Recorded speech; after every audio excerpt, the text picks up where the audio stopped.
The check was still on the table when my son looked at me and said the words I will never forget as long as I live.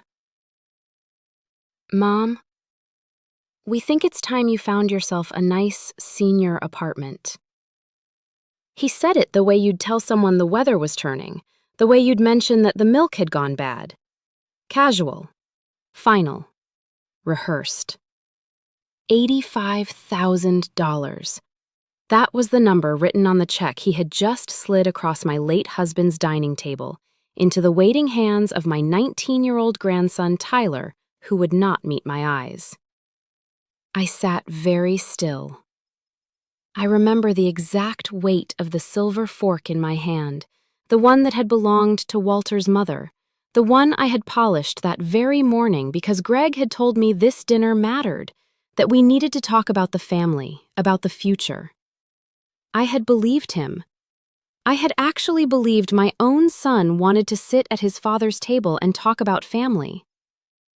"A senior apartment," I repeated, and my voice came out steadier than I expected, though something in my chest had already begun to crack. Behind Greg, his wife Vanessa folded her napkin with the precision of a woman closing a business deal, not ending a dinner. She did not look at me either.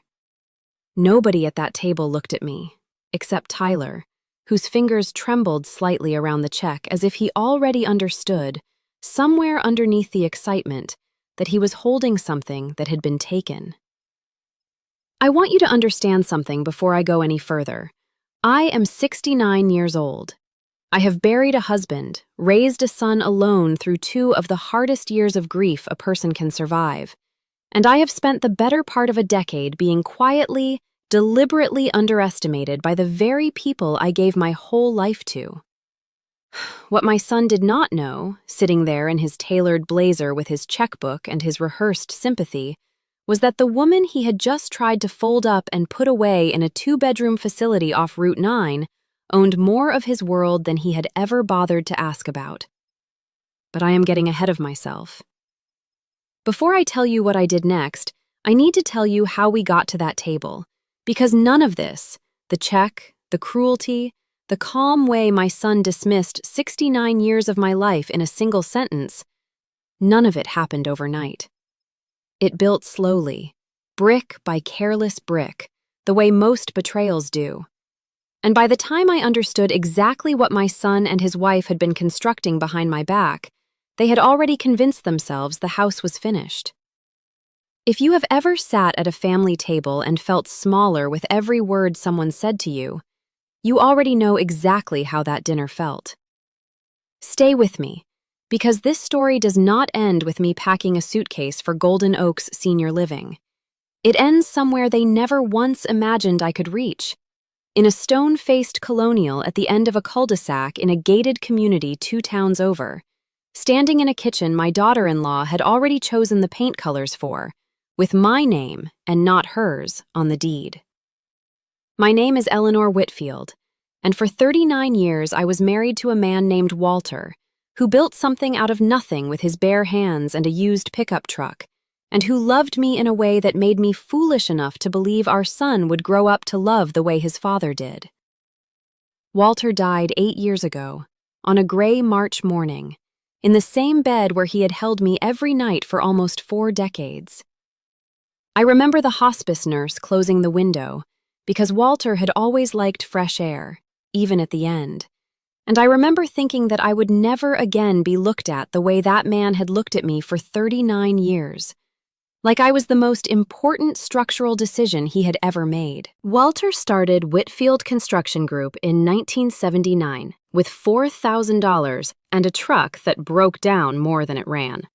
By the time he died, it was one of the most respected mid-sized development and construction firms in 3 counties, worth, on paper, considerably more than anyone in my family ever imagined. I say on paper because that is precisely the kind of wealth that does not announce itself. It does not buy diamond bracelets. It does not lease luxury sedans. It sits quietly in ledgers and land deeds and shareholder agreements. And unless you go looking for it, you would never know it was there. I chose, after Walter died, to keep living exactly the way we had always lived, modestly. In the same house on Birchwood Lane that we bought in 1987, the one with the crooked porch step Walter always meant to fix and never did.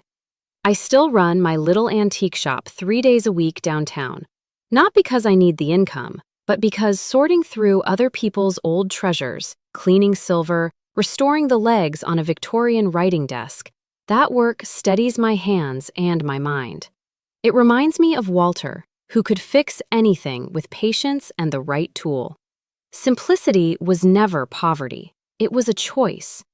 But my son, somewhere along the way, stopped being able to tell the difference. Greg was 36 when his father died, already married to Vanessa, already working as a mid-level project manager inside his father's own company, a position Walter had given him out of love rather than merit, if I am being honest with myself, the way I was not always honest back then. Vanessa came from a family that measured a person's worth by the square footage of their kitchen island. Her father, Roger Callahan, ran a boutique real estate firm 2 towns over, and from the very first Thanksgiving I hosted them, I watched Vanessa's eyes move across my house. My modest, paid-off, perfectly happy house with something close to pity. "It's charming," she told me once, in that particular tone people use when they mean the opposite. Very vintage. I let it go. I let a great many things go in those early years because grief had hollowed me out and because I told myself that Greg needed his wife's approval more than he needed my defense of a porch step his father had never gotten around to fixing. Here is the part of this story you need to understand clearly, because it matters later, more than you can possibly imagine right now. When Walter's will was read 8 years ago in a small office with dark wood paneling and a lawyer named Harold Pembry who had known my husband since college, 3 things happened that Greg was in the room for and immediately, conveniently, forgot. The first was that I received 55% controlling ownership of Whitfield Construction Group, not as a figurehead, not as a courtesy title for a grieving widow, as the majority shareholder with full voting rights, because Walter, who understood his son better than Greg ever gave him credit for, did not trust Greg alone with the company we had built our entire lives around. The second was that Walter's oldest friend and original business partner, a quiet, sharp-eyed man named Frank Doyle, retained his 15% stake, along with an advisory seat that Walter had insisted remain permanently attached to the company's founding documents. And the third, the piece Greg latched onto and repeated at every family gathering since, at every holiday, every birthday, every long Sunday dinner where he wanted to remind everyone of his own importance, was that he received 30% ownership, along with the title of Vice President of Development, and Walter's private, spoken assurance that one day, when his mother was ready to step back, the company would be his. What Greg never mentioned, because I suspect he genuinely did not understand it, is that 30% of a company is not 55% of a company. It is not even close. Numbers, real numbers, the kind written into binding legal documents, do not care how a person feels about their own importance. I let Greg believe what he wanted to believe, not out of weakness, though God knows there were years I mistook my silence for weakness myself. I let him believe it because for a long time, I genuinely thought that giving my son room to feel powerful, to feel like a man carrying his father's legacy forward, was a kindness. I thought love meant staying small so someone else could feel tall. It took me a very long time, and one deeply humiliating dinner over a dining table my husband built with his own hands, to understand exactly how wrong I had been. If you have ever shrunk yourself down for the comfort of someone who never once thanked you for it, tell me where you are watching this from tonight, because I promise you, by the end of this story, you are going to understand exactly why I finally stopped. For 8 years after Walter died, I stayed almost entirely out of the company's daily operations. Frank Doyle ran things with the same quiet competence he'd always had, checking in with me over coffee every few weeks at my kitchen table, walking me through decisions not because he legally had to, but because he respected me, and because he had promised Walter, in the hospital room, 2 days before he died, that he would look after me. Frank kept that promise in ways I would not fully understand until much later. Greg, meanwhile, grew increasingly comfortable in his role as Vice President of Development, increasingly convinced that his 30% and his title meant the company was already, functionally, his. He started making small decisions without consulting Frank. He started referring to Whitfield Construction Group, in casual conversation with Vanessa's father, as my company. He began speaking about my role, my majority, my ownership, my husband's entire life's work, as a kind of ceremonial inconvenience, something that existed only because his mother happened to still be alive and had not yet gotten out of the way. I heard the way he talked about me sometimes, when he thought I wasn't listening, or didn't matter enough to bother lowering his voice for.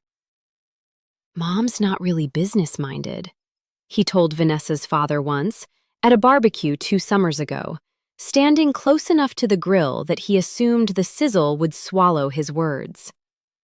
"She just kind of signs what Frank puts in front of her. It's fine. It keeps her feeling useful." Keeps her feeling useful.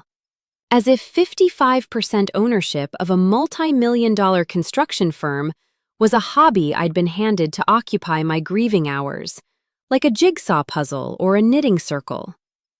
I did not correct him that day. I stood there with a lemonade sweating in my hand, and I let the insult land and settle somewhere deep and cold inside me, the way you let a splinter sit under the skin, because digging it out right then would hurt more than leaving it. But I remembered. That was also the summer I stopped skimming the quarterly reports Frank left on my kitchen table and started reading every one of them cover to cover, twice, with a pencil in my hand, and never once mentioned to my son that I was doing it. I have always remembered everything, every dismissive word, every eye roll Vanessa thought I didn't catch, every time my own son introduced me to his colleagues as, "My mom, she's retired," as though the woman who held 55% of his professional existence was a retired schoolteacher and nothing more. There was a name Vanessa used for me, quietly, in the beginning only to Greg, and then, as the years wore on and her contempt grew bolder, occasionally in front of me, delivered with a smile so practiced it almost looked kind. She called me the Relic.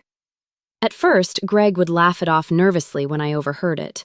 By the last year, he'd stopped flinching at all. "I want to be honest with you about something. It is a strange and specific kind of grief, being alive and being spoken about as though you are already gone. Not gone in the sense of death, but gone in the sense of relevance, of usefulness, of being someone whose feelings still require careful handling. There is a particular loneliness in realizing that the people who are supposed to love you most have quietly filed you under, eventually, a problem to be solved. But there was one person in that family who never once made me feel that way, and I want you to remember his name because he becomes very important later. My grandson, Tyler, Greg and Vanessa's only child. 19 years old the year all of this happened, just finishing his first year of mechanical engineering at the State University 2 hours from home, with his grandfather's same crooked, easy smile and absolutely none of his father's hardness. Tyler used to come by my antique shop on weekends when he was younger, not because his parents made him, but because he genuinely liked sitting in the back room with me, sanding down old furniture, listening to stories about his grandfather. "Grandpa really built all this from nothing?" he asked me once, maybe 14 years old at the time, running his hand along the edge of an oak roll-top desk Walter had restored decades earlier. "From absolutely nothing," I told him. "A truck that barely ran, and a promise to me that he'd never stop trying." Tyler had smiled at that, the exact same crooked smile his grandfather used to give me across this very same dining table, and something in my chest had ached with a tenderness I did not yet know I would need to hold on to, tightly, in the months to come. Tyler was the reason I stayed as patient as I did with Greg and Vanessa for as long as I did. Not because I was afraid of conflict, though I suppose in some ways I still was back then. I stayed patient because I did not want my grandson caught in the crossfire of a war between his parents and his grandmother, a war he had not started and had no part in wanting. I told myself over and over that if I simply kept the peace, kept my head down, kept quietly signing whatever Frank Doyle brought me and staying out of Greg's way, everyone would be fine. Tyler would grow up. Greg would eventually settle into a version of himself that resembled his father, even a little. Vanessa's coldness would soften with time. I was wrong about almost all of it. And the night everything finally came apart, the night my own son handed my grandson a check for $85,000 and told me, in front of the entire family, to go find myself a senior apartment, I understood, with a clarity that felt almost physical, like a window shattering somewhere deep in my chest, exactly how long I had been letting them build a house on a foundation that was never, ever actually theirs to build on. What Greg did not know, sitting there so pleased with himself, so certain he had just orchestrated something clever, was that the $85,000 on that check had not come from nowhere. It had come from a trust account, my trust account. An account his own father had set up 8 years earlier, with very specific, very legally binding instructions, naming Greg as co-trustee for exactly one purpose: to protect his mother's future care should she ever need it, and never, under any circumstances, to be touched for anything else. I did not know the full extent of what he had done. Not yet. Not at that exact moment at the table. All I knew, in that instant, was that my son had just handed my grandson a check I had never authorized, in an amount that felt suspiciously, precisely familiar, while simultaneously informing me that I should prepare to leave the only home I had left of my husband. Something in me went very quiet and very sharp all at once, the way a held breath sometimes does, right before you finally let it go. I looked at my son.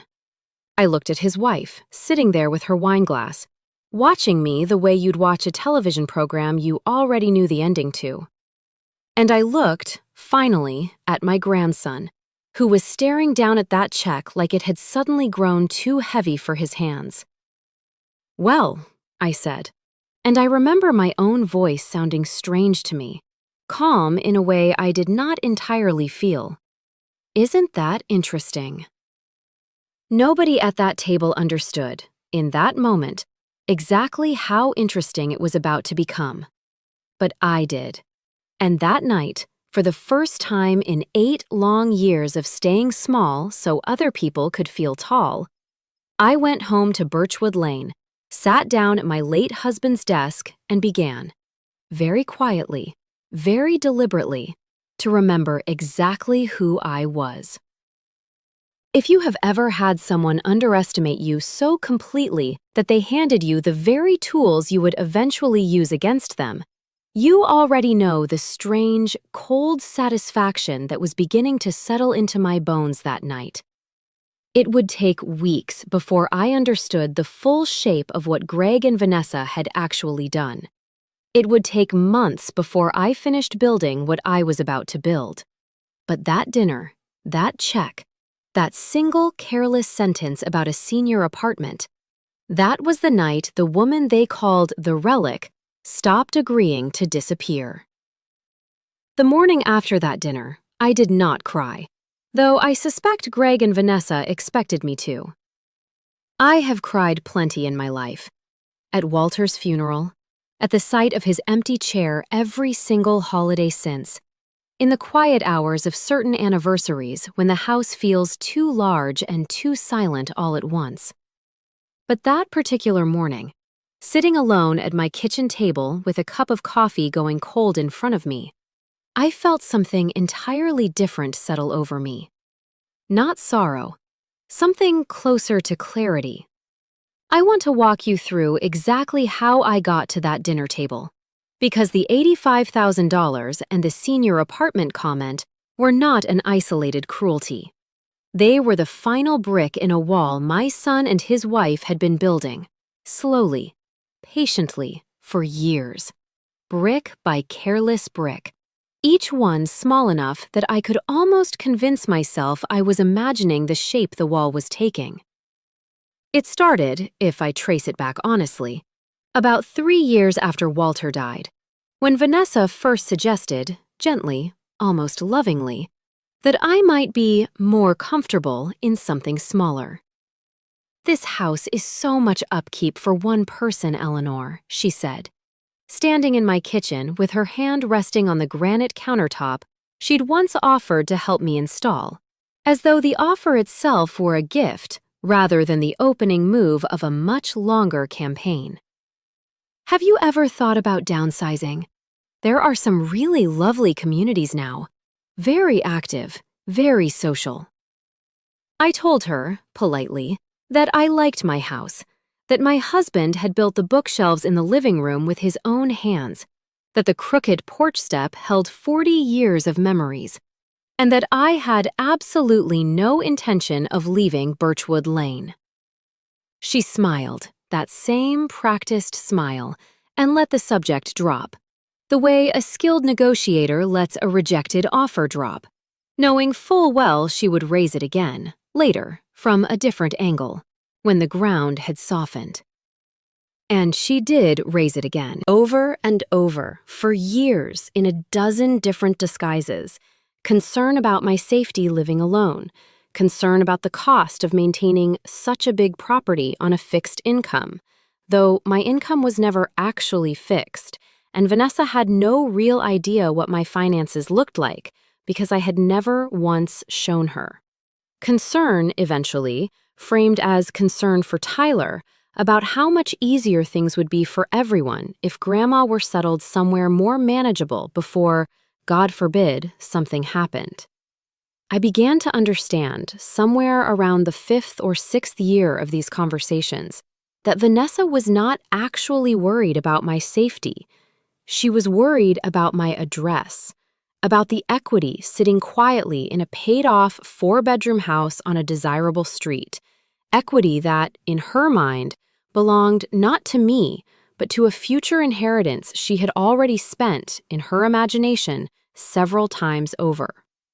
There was a specific incident about 2 years before that final dinner that I think about often, because it was the first time I truly saw, without any illusions left to soften it, exactly what my son and his wife had become. Greg came to me one afternoon with a folder of documents, very official-looking, very neatly organized, the way Vanessa always insisted things be organized, and told me it would be so much easier for everyone if I signed a general power of attorney, naming him as my agent, so that in the event anything ever happened to me, he could handle things smoothly without a lot of legal red tape. I want to be honest with you. There was a part of me, a tired, grieving, lonely part of me, that almost signed it. I remember sitting at this very table with that folder in front of me, a pen in my hand, my son watching me with an expression I mistook in that exhausted moment for love. But something stopped me. Call it instinct, call it Walter reaching across from wherever he was, putting his hand gently over mine the way he used to when I was about to make a decision too quickly. I told Greg I wanted my own attorney to review it first, someone independent, before I signed anything at all. His face changed, just slightly, just enough. "You don't need to make this complicated, Mom," he said, and there was an edge in his voice I had never quite heard directed at me before. "It's just paperwork. It's just protecting you." But it was not just paperwork, and it was not protecting me. When I finally sat down with my own attorney, a sharp, careful woman named Margaret Chen, who had handled small matters for Walter and me for years, and had her review the document Greg had prepared, she went quiet for a long moment, reading, her eyebrows drawing together slightly with each page. "Eleanor," she said finally, setting the folder down on her desk, "this isn't a standard power of attorney. This gives Greg near total authority over your financial decisions, including the ability to transfer real property, without requiring your signature on individual transactions. Once you sign this, functionally, he could sell this house out from under you, and you would have very little immediate recourse." I sat very still in that office chair, feeling the floor tilt slightly beneath me. My own son had brought me a document that would have allowed him to sell my home without asking me, dressed up in the gentle language of protecting you. I did not sign it. I told Greg, calmly, that Margaret had some concerns and that I would prefer to keep things as they were for now, and I watched something cold flicker behind his eyes before he smoothed it over with a shrug and a, "Sure, Mom, whatever's easiest for you." That was the moment, looking back, when I should have understood clearly what was happening. But grief is a strange thing. It makes you want, more than almost anything else, to believe the people you love best still love you back the way they used to. I told myself it was a misunderstanding. I told myself Greg was just trying to be efficient, that Vanessa's fingerprints on the document didn't necessarily mean malice. I kept telling myself gentle, forgiving stories, because the alternative, accepting that my own son might be capable of quietly maneuvering to take what was mine, felt unbearable. It was around this same time, roughly 2 years before that final dinner, that Frank Doyle first mentioned something to me over coffee that I did not fully appreciate until much later. We were sitting at this same kitchen table, the late afternoon light coming in gold through the window over the sink. And Frank was going through some quarterly reports with me, the way he always did, patient and thorough, never rushing me even when I asked the same clarifying question 3 different ways. "Greg's been asking around about the trust," Frank said, not looking up from the papers, his voice carefully neutral in the way I had come to recognize as Frank's version of a warning. "The one Walter set up for you. Asked me last week if I knew the exact balance." I remember feeling a small, cold prickle at the back of my neck, though I could not, at the time, have told you exactly why. "What did you tell him?" "Told him it wasn't my place to discuss your personal accounts," Frank said, finally looking up, his eyes steady and kind behind his reading glasses. "Told him if he had questions about the trust, he ought to ask his mother directly, since he's a co-trustee and has every right to review the statements himself." Frank paused. He didn't like that answer much. I did not think much of it at the time. I assumed, generously, that Greg was simply curious, or perhaps thinking ahead about his own eventual inheritance, in the vague, uncomfortable way adult children sometimes do. I had no idea, sitting there with my coffee going lukewarm, that my son had already begun laying the groundwork for something far more deliberate. I would not understand the full shape of it for almost another 2 years. Not until the night of that dinner, and the weeks of careful, painful investigation that followed it. Walter set up that trust in the last months of his life, when the doctors had finally told us, in that flat, clinical language doctors use when there is no more room for hope, that his heart was failing faster than they could manage it. He sat me down at this table, the same table where Greg would later hand our grandson a check that never should have existed, and he told me, holding both of my hands in his rough, calloused palms, that he needed to know I would be taken care of, no matter what happened to the company, no matter what happened to anyone else in this family. $85,000, Walter said that day, his voice already weaker than it used to be, but his eyes as clear and certain as they'd always been. Liquid, separate from the company shares, separate from everything else. This is yours, Eleanor, for your care if you ever need it, for your peace of mind. I don't want you ever depending on anyone for your dignity, not even Greg. I did not fully understand in that moment how prophetic those words would become. Walter insisted, over my gentle objections, that Greg be named co-trustee, purely as a matter of convenience, so that if I ever became incapacitated, there would be a family member with legal authority to help manage the account without a lengthy court process. "He's our son," Walter said, and there was such simple, uncomplicated faith in his voice, faith I did not have the heart to argue with as he lay there running out of time. "He'll do right by you, Elle. I trust him." I think about that sentence more than almost any other thing my husband ever said to me.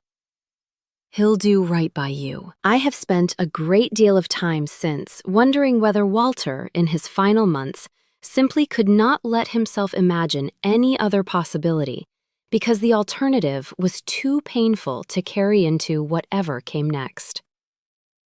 The trust document itself, which Margaret Chen would later walk me through line by line with a patience I will never be able to properly repay, was extremely specific. The funds could only be disbursed for Eleanor Whitfield's medical care, housing needs, or general welfare.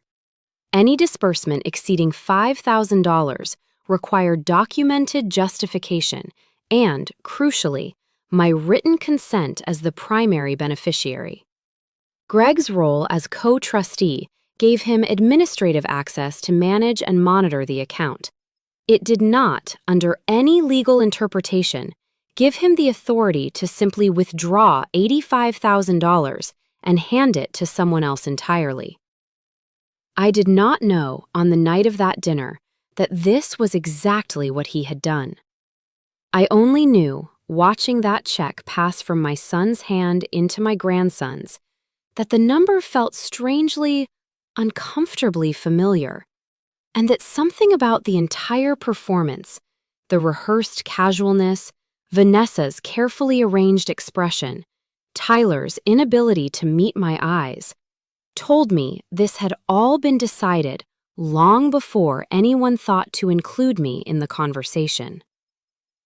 "We just think," Greg had said, after the initial silence following his senior apartment comment, filling the space the way he always did when he sensed he'd overstepped, "that it's time to be practical, Mom. Tyler's starting his own thing, a tech consulting business, with a couple of guys from school. This is seed money, a real head start, the kind of thing Dad would have wanted for his grandson." As though invoking his father's memory could launder the theft, could make it noble instead of what it actually was. "And where," I asked, very quietly, very evenly, "did this seed money come from, Greg?" There was the smallest hesitation, barely perceptible, but I have known my son for 44 years, and I know the particular stillness that comes over his face right before a lie. "Family funds," he said. "Money that was always going to come to the family eventually anyway. We just thought, why wait? Why not let Tyler benefit now, while he's young enough for it to really matter?" Family funds. As though the trust my dying husband had built specifically, explicitly, legally for my care had simply been sitting in some communal jar, available to whoever reached in first. I did not confront him that night, at that table, in front of Tyler and Vanessa. I want to be honest about why. It was not because I lacked the courage. It was because I understood, in that single, cold, clarifying moment, that confronting him without proof, without documentation, without the full picture, would accomplish nothing except giving him time to cover his tracks more carefully. 8 years of quietly watching Frank Doyle handle the company's affairs had taught me more about strategy and patience than my son ever gave me credit for absorbing. I smiled instead. I told them all it had been a lovely dinner.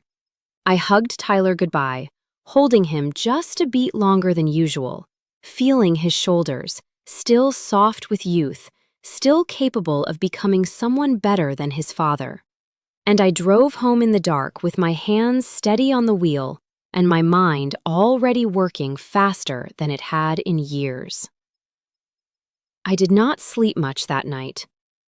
Instead, I sat at Walter's old desk in what used to be his study, surrounded by the smell of old wood and older paper, and I began making a list. Not a list of grievances, though God knows I could have filled a dozen pages with those. A list of questions.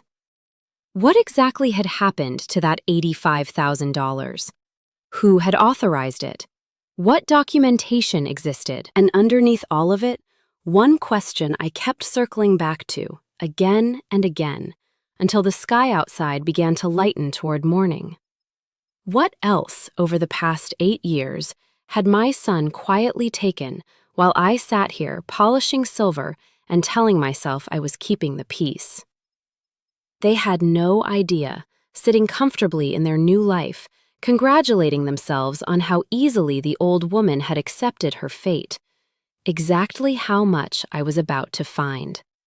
And they certainly had no idea what I already owned. I rose from the desk sometime after midnight and went looking for the old cedar box Walter kept in the bottom of the study closet, the one I had not opened in years, the one that still, faintly, smelled of the cigars he used to sneak on the back porch when he thought I wasn't watching. Inside it were the bones of everything we had built together: insurance papers, property surveys, a rubber-banded stack of receipts from the early years of the company, when $4,000 had to be accounted for down to the penny because there was no cushion anywhere in our lives, no safety net, nothing but Walter's stubbornness and my willingness to go without so he could keep trying. I sat down on the floor of that study in my nightgown, 69 years old, surrounded by 40 years of paper, and I began, methodically, to go through every single page. Near the bottom of the box, beneath a folder of old tax returns, I found the original incorporation documents for Whitfield Construction Group, dated the 14th of June, 1979, typed on a machine that stuttered its lowercase e's slightly off the baseline, the way old typewriters always did. I remembered the day Walter brought those papers home, practically vibrating with a nervous, boyish excitement, spreading them across this very same desk and asking me again and again if I thought he'd made a terrible mistake quitting his foreman job to do this. I had told him no. I had told him I believed in him more than I had ever believed in anything, and I had meant every word of it. And looking at those papers now, 47 years later, I could still hear the exact register of his voice asking the question. Tucked into the folder, I found something I had entirely forgotten existed. A single sheet of Walter's own handwriting, undated, though the ink had faded enough that I guessed it belonged to some time in the final year, when he was already sick and already, I think, beginning to put his affairs in a particular kind of order that only a dying man bothers with. It was not part of any formal document. It was simply a note, written in the blunt, slanting hand I would have recognized anywhere, tucked inside the folder as though he'd meant to hand it to me eventually, and never found the right moment. L, it read, if anything ever happens, and people start telling you what you should do with what's yours, You go back and read the papers yourself before you believe a word of it. 55% was never a number I picked to be generous. I picked it because I have watched you run circles around men with business degrees at every dinner table we've ever sat at, and because I trust your judgment over anyone else's, including our own son, God love him. You decide. Always you. W. I sat on that floor for a long while after reading it, the paper trembling slightly in my hands, not from age, but from something closer to grief finally finding its proper shape after 8 quiet years of being tucked away, the same way that note had been tucked away, waiting for the moment I would need it most. Walter had known.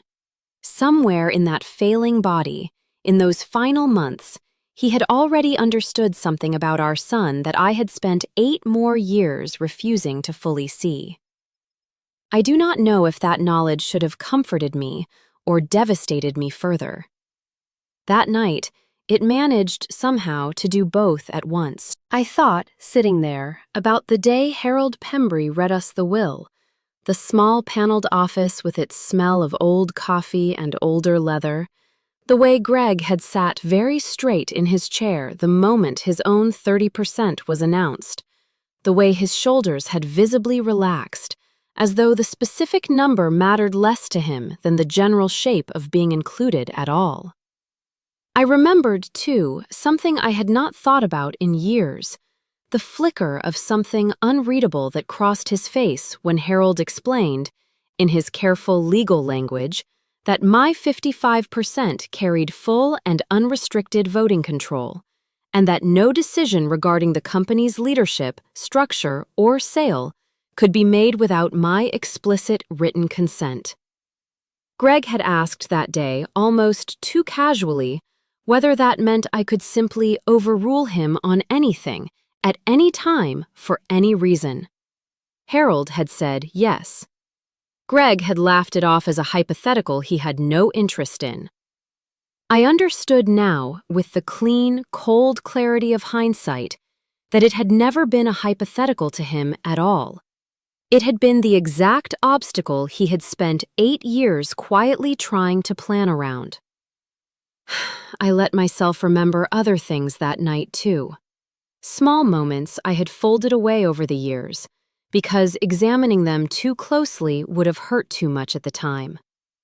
Easter, a year and a half before that terrible dinner, when Vanessa had stood in my kitchen slicing ham and mentioned, almost as an aside, that property values on Birchwood Lane had really come up lately, the way you might mention the weather, except her eyes had lingered on me just a beat too long afterward, gauging my reaction the way an appraiser gauges the condition of a house before making an offer.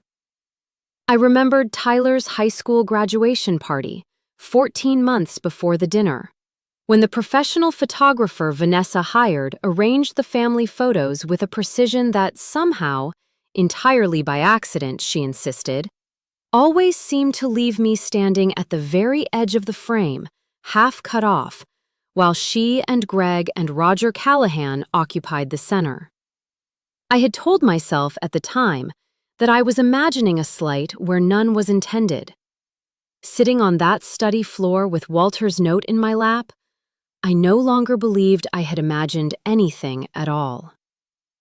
There was one more memory that surfaced that night, one I had buried more deeply than the others because it embarrassed me even now to admit how thoroughly I had let it pass without objection.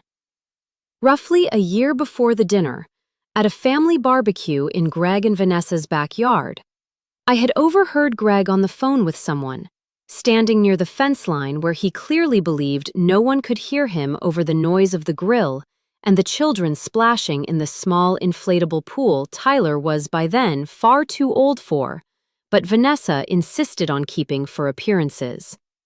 "She's not going to be around forever," Greg had said, his voice low but not quite low enough. And honestly, the sooner she's settled somewhere smaller, the sooner things get simpler for everybody. I'm not trying to be cold about it. I'm just being realistic. I had stood frozen near the back door with a plate of deviled eggs in my hands, feeling something in my chest go very still and very cold.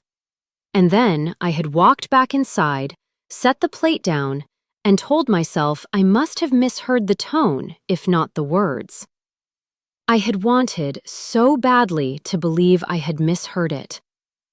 I understood now, turning that memory over in the quiet of that study at 2 a.m, that I had heard every word of it perfectly clearly, and that I had simply chosen, for the sake of a peace that was never actually mine to keep, to pretend otherwise. I thought about calling Margaret Chen right then, in the middle of the night, the way you sometimes want to reach for the phone the instant a decision crystallizes inside you, before the daylight has a chance to talk you out of your own resolve. I did not. I made myself wait, not out of hesitation, but because I understood, even in the rawness of that hour, that whatever I was about to build needed to be built with a clear head and a full night's reckoning behind it, not with the trembling urgency of a woman still reeling from a dinner table insult. Walter had taught me that too, over 39 years of watching him negotiate difficult contracts. Never move on your best instinct in anger. Move on it once you have slept, and it is still your best instinct in the morning. So I sat with it. I sat with the note in Walter's handwriting, and the original incorporation papers with their stuttering typewriter ease, and the years of small, careless cruelties I had spent pretending not to notice, and I let all of it settle, layer over layer, into something that no longer felt like grief alone.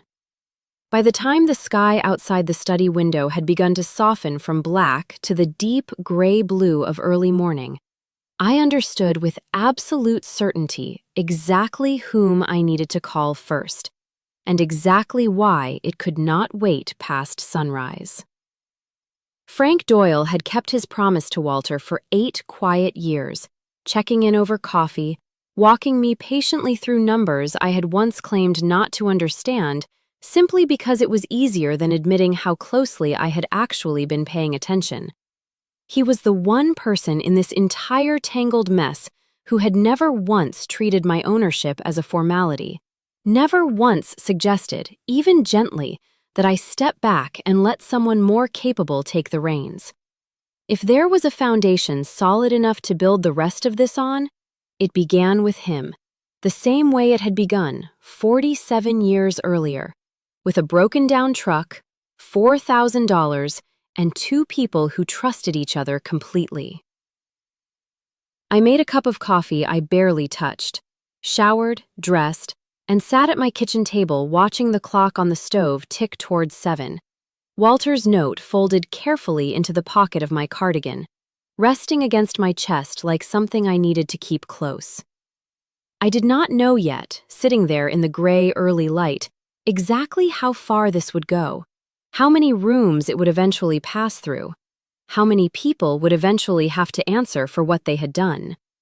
I only knew that the woman who had smiled politely through that entire dinner, who had hugged her grandson goodbye and driven home with her hands steady on the wheel, was already gone, replaced by someone who had spent one long, unbroken night remembering, in full and unflinching detail, exactly what she was capable of protecting. At 7:15 exactly, I picked up the phone. I called Frank Doyle the next morning at 7:15, earlier than I usually called anyone, and he picked up on the second ring, his voice immediately sharpening with concern when he heard the tone in mine. "Eleanor, everything all right?" "I need to see the trust statements," I said. "All of them. Going back at least 2 years. And Frank, I need you to pull them quietly. I don't want Greg to know I'm asking." There was a pause on the other end of the line, and I could picture him exactly, standing in his kitchen the way he always did in the mornings, coffee in hand, his sharp eyes narrowing the way they did when a project came in over budget, and he needed to figure out why. "What happened?" he said, and it was not entirely a question. I told him. Not everything, not yet, but enough. The dinner, the check. The senior apartment comment delivered like a footnote to my own erasure. Frank was quiet for a long moment after I finished, and when he spoke again, his voice had gone very still, very careful. The voice of a man doing math he did not like the answer to. "Eleanor," he said slowly, "I think you'd better come by the office. Today, if you can. There's something in last quarter's paperwork I flagged and then let go, because I told myself I was probably reading too much into it." I don't think I was reading too much into it anymore. I sat with the phone against my ear, looking out at my kitchen window, at the same crooked porch step Walter never fixed, at the yard where Tyler used to run around as a little boy while his grandfather taught him how to swing a hammer properly. 40 years of my life had been built in this house, in this family, on the assumption that the people I loved would protect what I had helped build right alongside them. I realized, sitting there in the pale morning light, that assumption had quietly stopped being true sometime in the last few years, without anyone ever bothering to tell me. "I'll be there by 9, I told Frank, and I meant it as more than a scheduling detail. I meant it as the first deliberate step of something I did not yet have a name for, but which I could already feel taking shape inside me, cold and clear and absolutely certain. They had spent 8 years treating my patience like proof of my irrelevance. They were about to discover exactly how wrong that assumption had been. And this, I promise you, was only the very beginning of what I found. Frank Doyle's office at Whitfield Construction Group had not changed much in the 8 years since Walter died, and there was something quietly comforting in that. Walking in that morning with my purse clutched a little too tightly against my side. The same worn leather chairs, the same framed photograph on the wall of Walter and Frank standing in front of the very first building they ever completed together, both of them grinning like young men who had no idea yet how far they would eventually go. Frank was waiting for me with 2 folders already laid out on his desk, and the moment I sat down, I understood from the tightness around his eyes that whatever he had found was worse than I'd braced myself for. "Show me," I said. Frank slid the first folder across the desk. Bank statements, quarterly summaries from the trust account Walter had established for me 8 years earlier. The very account meant to protect my care and my dignity, no matter what happened to anyone else. I put on my reading glasses and I began, slowly, methodically, to go line by line. The way Margaret Chen had once taught me to review documents no one expected a woman my age to understand. The numbers told a story I did not want to read, but could not look away from. 18 months earlier, a withdrawal of $12,000, labeled simply, "Family Disbursement, Approved." I had approved nothing. 8 months earlier, another withdrawal, this one for $22,000. Same vague label, same absence of my signature anywhere in the file. And finally, 6 weeks before that terrible dinner, the largest withdrawal of all, the remaining $51,000, closing the account down to $411 in accrued interest, and bringing the total taken across 3 separate transactions to exactly $85,000. The exact amount of the check, down to the last dollar. I sat there for a long moment, staring at the numbers, feeling something in my chest go very tight and very cold at the same time. $85,000. Every cent Walter had set aside for my future care, drained slowly, deliberately, across a year and a half, and handed in one performative gesture to a 19-year-old boy at a dinner table, dressed up as generosity, dressed up as family, dressed up as everything it was not. "He forged your consent on all 3, Frank said quietly, sliding a second document across the desk. Photocopies of the trust's internal disbursement authorization forms, each one bearing a signature that was, at a glance, unmistakably meant to look like mine, but which I knew, with absolute certainty, I had never written. I only caught it because the bank flagged an inconsistency in the notarization on the last one and routed a copy to my desk instead of yours, since I'm still listed as an alternate contact on the account. If that hadn't happened, Eleanor, I don't think either of us would have known until the account statement showed up empty. I picked up the photocopy with hands that were not quite steady, studying the signature. My own name written in a hand that was close enough to fool a bank teller working through a stack of paperwork on a busy afternoon, but not close enough to fool me. Not close enough to fool anyone who had actually watched me sign my name for more than 50 years. Vanessa, I said quietly, and it was not entirely a guess. Vanessa had spent 3 semesters in college studying graphic design before switching to business, back before she married Greg, back when she still occasionally mentioned, almost proudly, her steady hand and her eye for detail.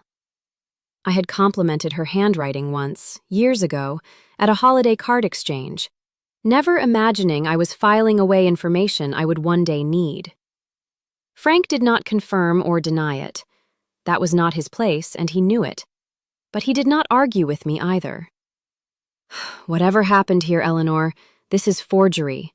This is fraud against a legally binding trust document executed by a co-trustee who had a fiduciary duty to protect those funds, not raid them. He paused, folding his hands together on the desk, his expression grave. I need to say something to you directly because I promised Walter I'd look after you, and I don't take that promise lightly. This isn't just a family disagreement anymore. What Greg did, if this holds up under review, which I believe it will, constitutes a serious breach of fiduciary duty.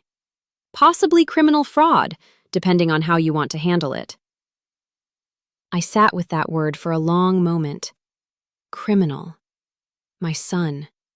The boy I had rocked to sleep in this very town, whose scraped knees I had bandaged, whose graduation I had cried through, whose wedding I had paid for 1/3 of without complaint, because that was what mothers did.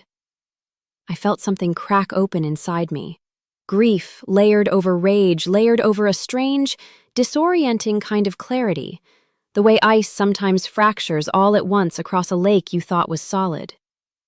I don't want him arrested, I said finally, and I meant it, though I understood even as I said it that this decision might change, depending on what else I found. Not yet. Not unless I have to. But I want to understand everything, Frank. Everything. Not just the trust. I want to know what else has been happening in this company that I should have been paying closer attention to. Frank studied me for a long moment, something shifting in his expression, something that looked almost like respect, the kind he used to reserve only for Walter. There's more, he said slowly. I wasn't going to bring it up until you asked because I wasn't sure it was my place. But since you're asking, Greg's been talking to Vanessa's father about restructuring the board. Roger Callahan's been sniffing around potential buyers for a merger, some regional firm out of Columbus looking to expand. Greg's been positioning himself as the primary decision-maker in those conversations. Positioning himself how, exactly? Telling people you're stepping back from active involvement, Frank said carefully. Telling Roger, and I believe half the people we do business with in this county, that once you're settled somewhere more manageable, his words, not mine, he expects full operational control to transfer to him. He's been talking like a man already running the company, Eleanor. He's been talking like your 55% is a formality he's just waiting to inherit. I sat back in my chair, absorbing this, feeling the full shape of what my son had been quietly constructing finally come into focus. It was not simply that he had stolen $85,000 from a trust meant to protect me. It was that he had been laying groundwork, patiently, methodically, to remove me entirely, from my home, from the company his father built, from any position of relevance in a life I had spent 39 years helping to construct. The senior apartment was never about my comfort. It was about clearing me out of the way. "Frank," I said slowly, feeling the old, familiar coldness settle over me the way it used to when Walter and I would sit up late reviewing a difficult contract, looking for the leverage point, the single clause that would determine everything. "I want you to tell me something honestly.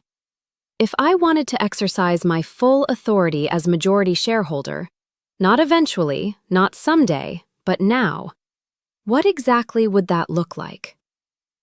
Frank leaned back in his chair, and for the first time that morning, something that might have been the beginning of a smile touched the corner of his mouth. "It would look like you calling a formal shareholders meeting," he said.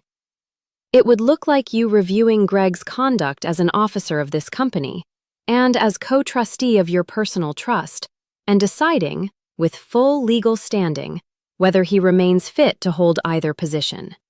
He paused. "It would look like you finally using the 55% your husband made absolutely certain you would always have, Eleanor, whether you ever intended to use it or not."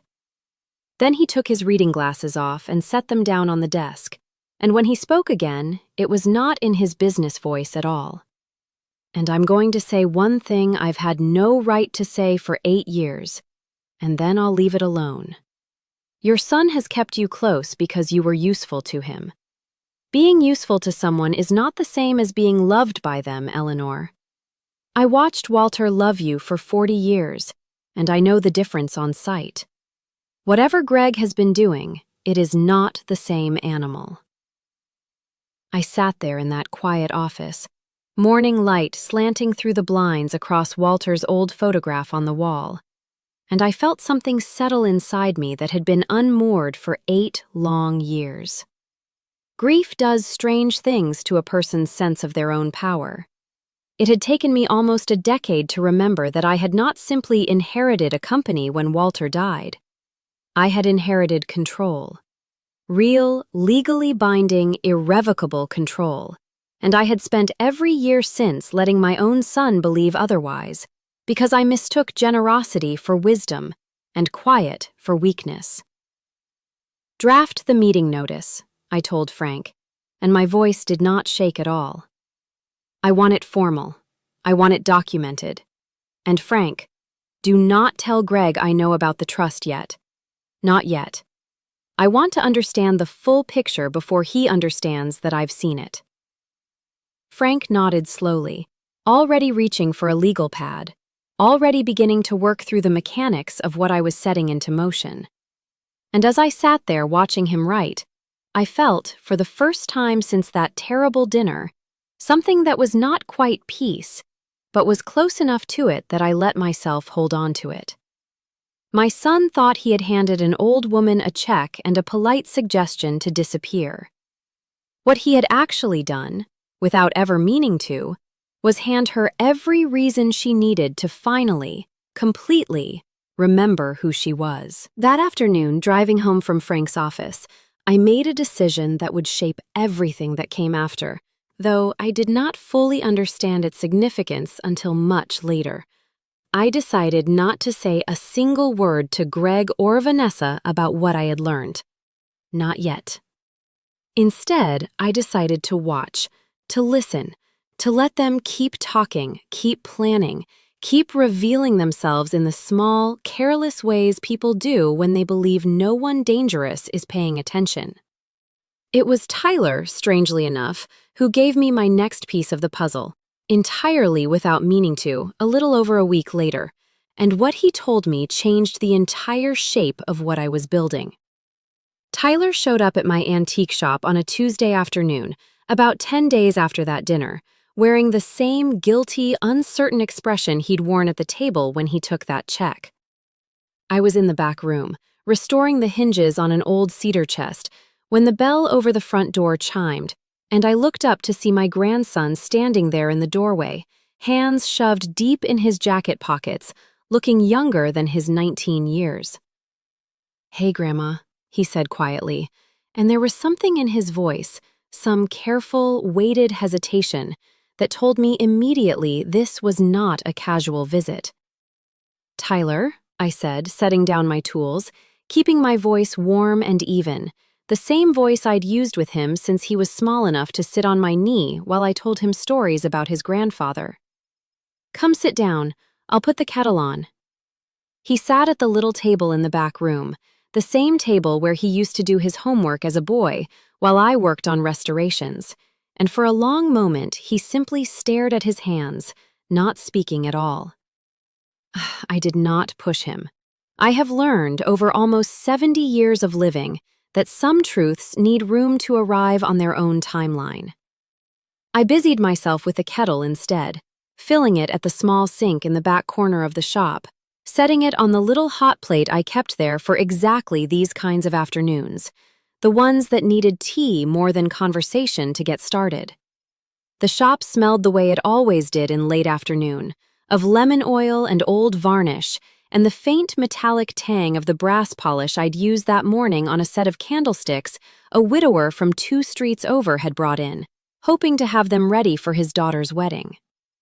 I set 2 mismatched cups on the table, the same chipped willow pattern one Tyler had always preferred as a boy, claiming the crack near the handle made it the good luck cup, and a plainer one for myself. And I let the silence stretch a little longer while the kettle worked itself up to a low, rattling boil. I found myself looking at him while I waited, really looking, the way I had not allowed myself to look closely at anyone in the family for longer than I wanted to admit. He had Walter's hands. I noticed it every time, though I had never once told him so, afraid it would embarrass him the way compliments about his grandfather sometimes did, landing too heavy for a young man still deciding who he wanted to become. Long-fingered, a little restless, the kind of hands that wanted to be doing something even when the rest of him was still. He had them wrapped around each other now, thumb working against thumb, the same nervous habit he'd had since he was 7 years old and had accidentally broken the glass on an old mantel clock in this very shop, certain I was going to be furious with him. I remembered that afternoon clearly. Strange how memory chooses its own moments to resurface.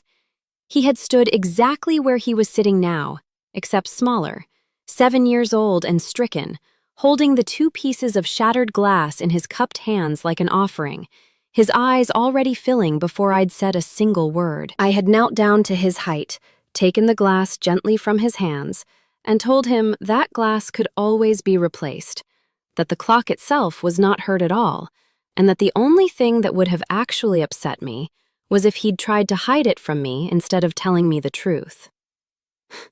He had cried anyway, out of relief more than fear, and Walter, who had been in the back workshop that day repairing a roll-top desk, had come out at the sound of it, scooped Tyler up despite his own bad knee, and spent the next hour teaching him how to carefully remove old glass from a clock face without cutting himself, narrating every step the way he narrated everything, patient and thorough, never once making a 7-year-old's mistake feel like a permanent failure.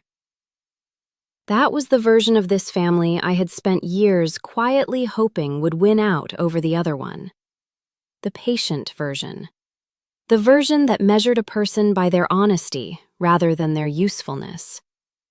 Sitting there 12 years later, watching that same boy, grown into a young man with his grandfather's hands and his grandfather's crooked smile, working up the courage to tell me something that was clearly costing him a great deal to say, I understood that some part of that version had, against every discouraging thing this family had done to him, survived intact. The kettle began to whistle, and I rose to take it off the heat, pouring the water slowly over the tea bags I'd dropped into each cup, watching the water darken and steep, while Tyler sat very still across from me, still not speaking, his jaw working the way it always did when he was chewing on words he hadn't yet decided how to release. I did not rush him. I have found, over the better part of 7 decades, that people almost always tell you the truth eventually, provided you can bear to sit quietly enough, for long enough, without flinching away from whatever silence comes before it. I thought, while I waited, about the last time Tyler and I had sat in this exact spot together, back in the spring, months before that terrible dinner, before any of this had a name yet. He had come by after a difficult exam, restless and frustrated with himself, and I had put him to work sanding the legs of an old writing desk, simply to give his hands something to do while his mind settled. He had talked, that afternoon, about wanting to build something someday, something real, the way his grandfather had. Not necessarily construction, he'd clarified, a little embarrassed. Maybe technology. Maybe something with his engineering degree. He wasn't sure yet. But something that actually mattered. Something people could point to and say, he made that, with his own 2 hands. The way people still said it about Walter, 8 years after his death, whenever his name came up in this town. I remembered telling him that his grandfather used to say the exact same thing, almost word for word, back when he was younger than Tyler was now, standing in a rented garage with a truck that barely ran, and a wife who believed in him more than either of them had any right to expect success to reward. I remembered Tyler smiling at that, genuinely, unguardedly, the way he rarely smiled around his own parents anymore, as though some part of him had already begun, even then, to sense the distance widening between the family he'd been born into and the family he actually wanted to belong to. I set his cup down in front of him now, the willow pattern one, steam curling up between us, and I sat back down across the small table, folding my hands the way I always did when I intended to wait exactly as long as it took. "Take your time," I told him quietly. "I am not going anywhere, Tyler. I have nowhere else I would rather be than right here whenever you are ready." He wrapped both hands around the warm cup without lifting it, staring down into the tea, as though the answer to whatever was troubling him might surface there if he looked long enough. The old mantel clock on the shelf behind him ticked steadily through the silence. The same clock, I realized with a small private ache, that Walter had taught a 7-year-old boy how to repair. Still keeping perfect time 12 years later, still marking out the space between question and answer, the way it always had in this shop. "I keep thinking about something Dad said," Tyler finally offered, though it was not yet the thing he had come to tell me, only the door easing open ahead of it. Right before he handed me that check, he said, "This is exactly the kind of head start your grandfather would have wanted for you." And I remember feeling really proud hearing that, like I was finally doing something he'd actually be impressed by. He paused, his thumb tracing the rim of the cup. I keep turning that sentence over and over, because the more I think about it, Grandma, the more it doesn't sound like something Grandpa would have said at all. It sounds like something Dad wanted Grandpa to have said, so he wouldn't have to feel bad about however he actually got that money. I said nothing, letting him work his own way through it, though something in my chest tightened with a fierce, complicated pride at hearing a 19-year-old boy dismantle his own father's manipulation without any prompting from me at all. Walter would have wanted that, I thought. Not the check, the boy figuring out the difference between a gift and a debt someone else had decided to pay with, using currency that was never theirs to spend. "I called the bank 2 days ago," Tyler said finally, his voice dropping lower, the careful, weighted hesitation from earlier finally breaking open into something closer to real fear. "I wasn't trying to snoop, Grandma, I promise. I just wanted to set up online banking for the account Dad opened for me, and there was a reference number on the initial deposit I didn't recognize, some kind of internal transfer code, and I got curious enough to just call and ask what it meant." He looked up at me then, and I watched something behind his eyes brace itself. The particular look of a young man about to say a sentence he suspected would change everything, and was afraid, more than anything, of being right. "So they looked it up," Tyler said finally, very quietly, not looking up. The woman on the phone put me on hold for maybe 2 minutes, and when she came back, she read it out to me like it was the most ordinary thing in the world, like she was reading me a weather forecast. He paused, his jaw working. "It came from a trust account, Grandma. One with your name on it. Not Dad's. Yours." I set my own cup down very carefully, keeping my hands steady, watching my grandson's face carefully. "What did your father tell you about where the money came from, Tyler?" "He said it was family money," Tyler said, and his voice cracked slightly. "He said it was always going to come to me eventually, that you'd agreed, that it was your idea even, to help me get a head start." He finally looked up at me, and his eyes were bright with something that looked like the beginning of real understanding, real horror. "That's not true, is it? You didn't agree to any of this." I could have lied to protect him from the full weight of it. I could have softened the truth the way I had softened so many truths over the years, for the sake of keeping a fragile peace. But I looked at my grandson's face, at the same crooked, honest smile his grandfather used to wear, now twisted with a guilt he had not earned and did not deserve to carry alone, and I decided he was old enough and good enough to hear the truth clearly. "No," I said gently. "I did not agree to it, Tyler. I did not know about it at all until after that dinner. Your father took that money from an account your grandfather set up specifically for my care, without my permission and without my knowledge. He forged documents to do it." Tyler went very pale. "Grandma, I didn't know. I swear to you, I had no idea. I thought—" He stopped, pressing the heel of his hand against his eyes for a moment, and when he spoke again, his voice was thick. "I have to give it back. I'll give it back, all of it. I don't want anything that came from hurting you. I don't care about the stupid business. Tyler."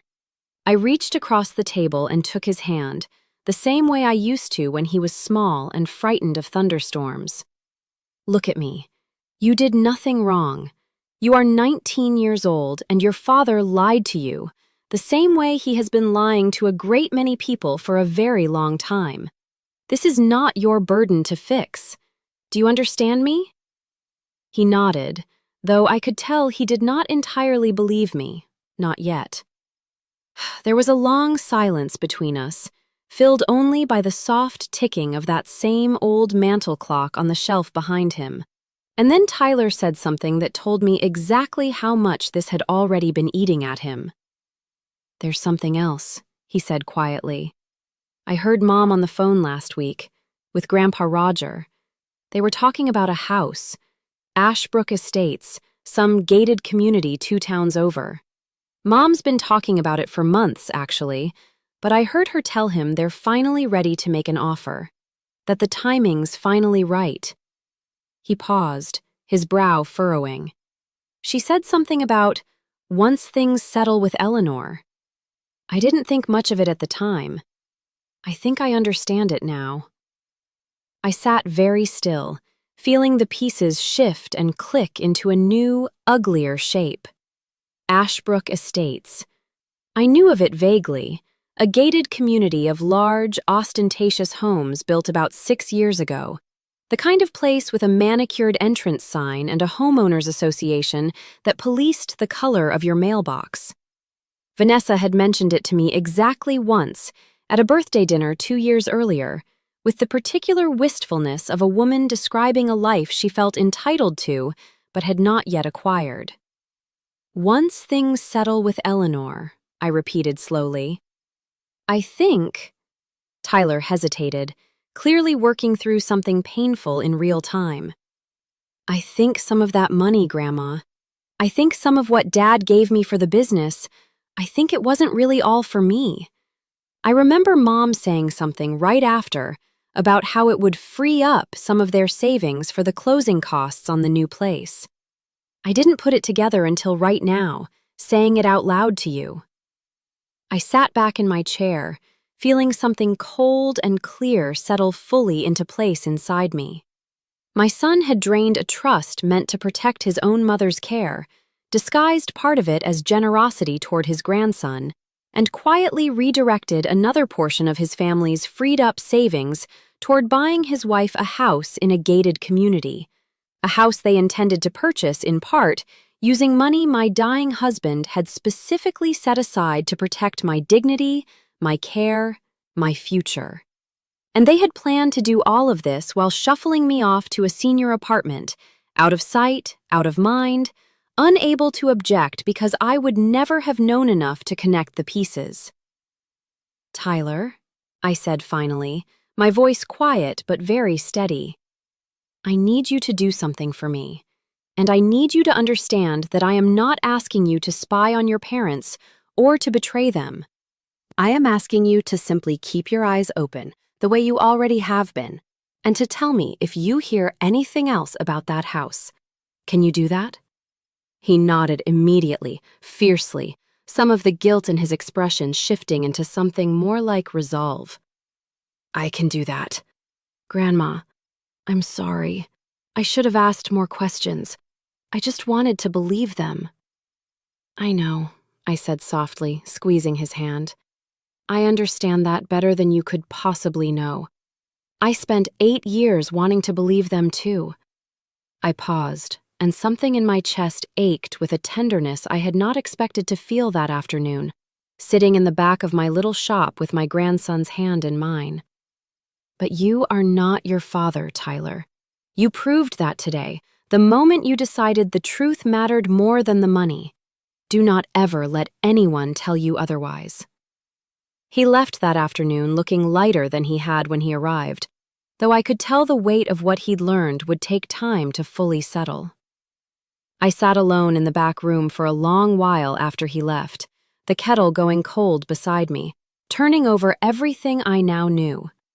$85,000 taken through forged documents, a house in a gated community, quietly financed, at least in part, by the same stolen funds. A grandson caught in the middle, innocent, guilty only of trusting people who did not deserve the gift of his trust. And underneath all of it, a son who had spent years quietly telling business partners that his mother's majority ownership was simply a formality he was waiting out. They had built an entire structure on the assumption that I would never look closely enough to see the cracks. They had no idea that the woman they were planning to shuffle off to Golden Oaks Senior Living held not only the controlling interest in the company that employed their entire social status, but also, as of that very afternoon, exactly the information she needed to bring the whole structure down around them, on her terms, at a time of her choosing. I drove home that evening past the turnoff toward Ashbrook Estates, and on an impulse I could not entirely explain to myself, I took it.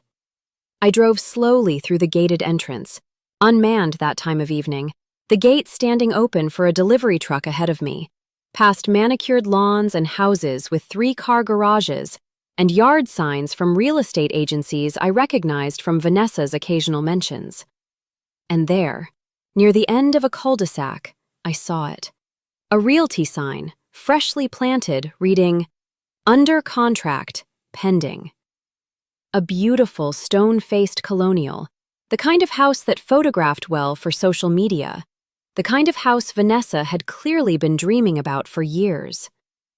I sat in my car for a long moment, engine idling, looking at that sign, feeling something harden inside me into absolute, unshakable resolve. Under contract did not mean closed. Under contract, I knew from decades of watching Walter navigate real estate deals, meant there was still time, still room to move, still a door, however narrow, still open. I drove home that night with a plan already beginning to take shape in my mind, One I would spend the next several weeks building carefully, quietly, with a patience I had spent my entire life cultivating without ever imagining I would need it for something like this. My son wanted to hand me a check and a suggestion and call it settled. He was about to learn, in a way he could never have anticipated, exactly what his mother was capable of building when she finally decided to stop staying small. The first call I made the next morning was to Margaret Chen, the attorney who had saved me years earlier from signing away my home through that predatory power of attorney document. Margaret's office occupied the second floor of a converted Victorian downtown, all exposed brick and tall windows, and she greeted me the way she always did, with a firm handshake and eyes that missed absolutely nothing. "Eleanor," she said, settling behind her desk, "you sounded serious on the phone. Tell me everything." I told her everything. The trust, the forged signatures, the $85,000, the company shares, Greg's quiet conversations with Roger Callahan about restructuring the board, and finally, the house in Ashbrook Estates, under contract, waiting to close. Margaret listened without interrupting, taking careful notes, her expression growing progressively more serious as the picture assembled itself in front of her. "Let's start with the trust," she said finally, setting down her pen. "What you're describing is forgery and breach of fiduciary duty, potentially rising to the level of felony fraud, depending on the exact statutory language in this state and how the disbursements were structured. You have every legal right to pursue criminal charges against Greg. I want to be very clear about that, because I don't want you thinking your options are limited to some quiet family resolution. This is a crime, Eleanor, a serious one." I sat with that for a moment, feeling the weight of it settle over me. "I'm not ready to send my son to prison, Margaret. Not yet. Maybe not ever. But I am ready to make absolutely certain he never has the opportunity to do this to me, or to anyone else again." Margaret nodded slowly, respect visible in her expression. "Then let's talk about what you actually want here, because there's a difference between punishment and protection, and it sounds to me like what you're looking for is leverage.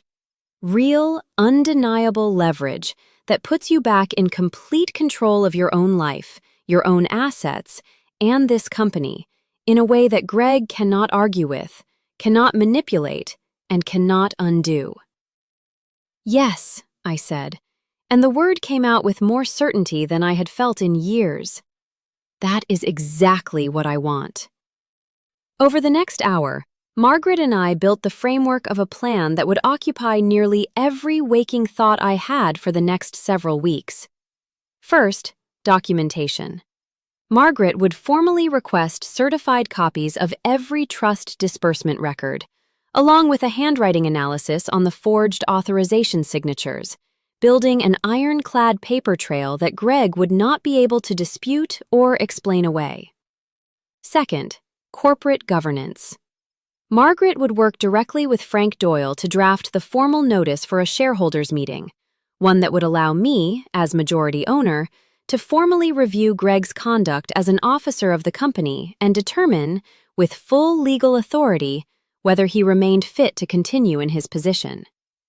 And third, the part of the plan that made something in my chest flutter with a nervous, unfamiliar kind of excitement, the house.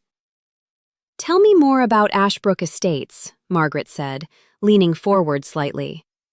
"You said it's under contract. Do you know who the listing agent is? Do you know the asking price, the contingencies, anything about the timeline?" I did not know those details yet, but I knew someone who could find out. I called my old friend Patricia Alvarez that same afternoon, a real estate agent I had known for over 20 years, ever since she'd helped Walter and me look into a small commercial property downtown that eventually became my antique shop. Patricia had retired from active brokering the year before, but she still kept her license current, still knew everyone worth knowing in the local real estate world, and when I explained in careful, general terms what I was hoping to do, she laughed, a short, delighted bark of a laugh that told me she understood exactly the kind of mischief I was proposing. "Eleanor Whitfield," she said. "In more than 20 years of knowing you, I never once thought I'd get a phone call like this. Tell me everything, and tell me who's listing that house, because if it's who I think it is, I already know exactly how to make this happen." The listing agent, it turned out, was a young, ambitious woman named Denise Okafor, working for a boutique firm 2 towns over. The same firm, coincidentally, run by Vanessa's own father. This detail gave me pause at first, a flicker of worry that word might travel back to Roger Callahan, and from there, straight to Vanessa. But Patricia assured me, with the calm confidence of someone who had spent decades navigating small-town real estate politics, that there was a way to structure this that would keep my involvement completely, entirely invisible until I chose to reveal it. "You form a limited liability company," Patricia explained, sitting across from me at my kitchen table with a legal pad and a cup of coffee she'd brought from her own thermos, insisting my coffee was never strong enough for a conversation like this. "A blind entity. Something with a generic name that gives absolutely nothing away. The LLC makes the offer. The LLC's name goes on all the paperwork. And unless someone goes digging specifically into the LLC's ownership records, which most people never think to do during a routine home purchase, nobody will have any idea it's connected to you at all. And if the sale I'm trying to interrupt is already under contract," I asked, "how exactly does that work? Can I even make an offer on a house that's already pending?" Patricia smiled, the kind of sharp, knowing smile that told me she had done this exact kind of maneuvering before, on someone else's behalf, at some point in her long career. "Under contract isn't closed, Eleanor. Financing falls through. Inspections turn up problems. Appraisals come in low. There are a dozen ways a pending sale can collapse before closing. And if the seller has any flexibility built into their contract, or if certain contingencies aren't handled cleanly, a strong backup offer, especially an all-cash offer with no contingencies at all, can sometimes leapfrog right past a shakier primary buyer." She paused, studying me carefully. "Do you know if Greg and Vanessa's offer includes financing contingencies?" I did not know yet, but I knew someone who might be able to find out, quietly, without raising a single suspicion. That evening, I called Tyler and asked him, as gently as I could, whether he had heard anything more specific about how his parents were financing the house.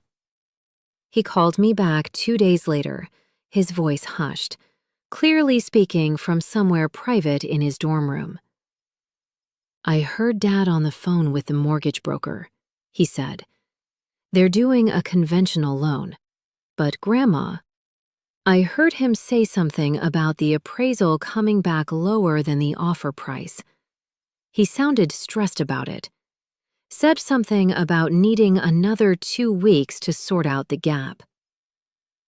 I sat with that information for a long moment after hanging up, feeling the pieces of my plan sharpen into something with real, tangible edges. A financing gap.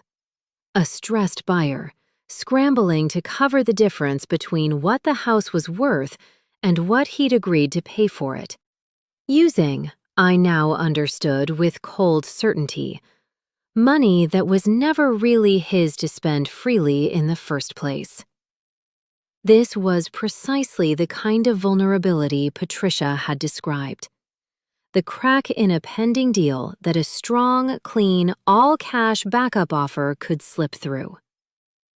That night, I sat down at Walter's desk with a legal pad and did the arithmetic myself, in pencil, twice, the way he had taught me to do it before trusting any number that actually mattered. 55% of a company that had not posted a losing year since 1994, paying quarterly distributions into a brokerage account for 8 years, while I lived on what the antique shop earned and what Walter's pension paid, and never once wanted more than that.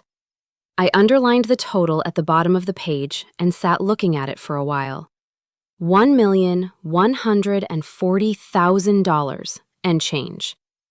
My son had spent 8 years telling people his mother could not be trusted to read a balance sheet, and had never, not one single time, thought to ask what was actually sitting in her accounts. I want to say something plainly here, because I think it matters more than the rest of it. I had never needed that $85,000.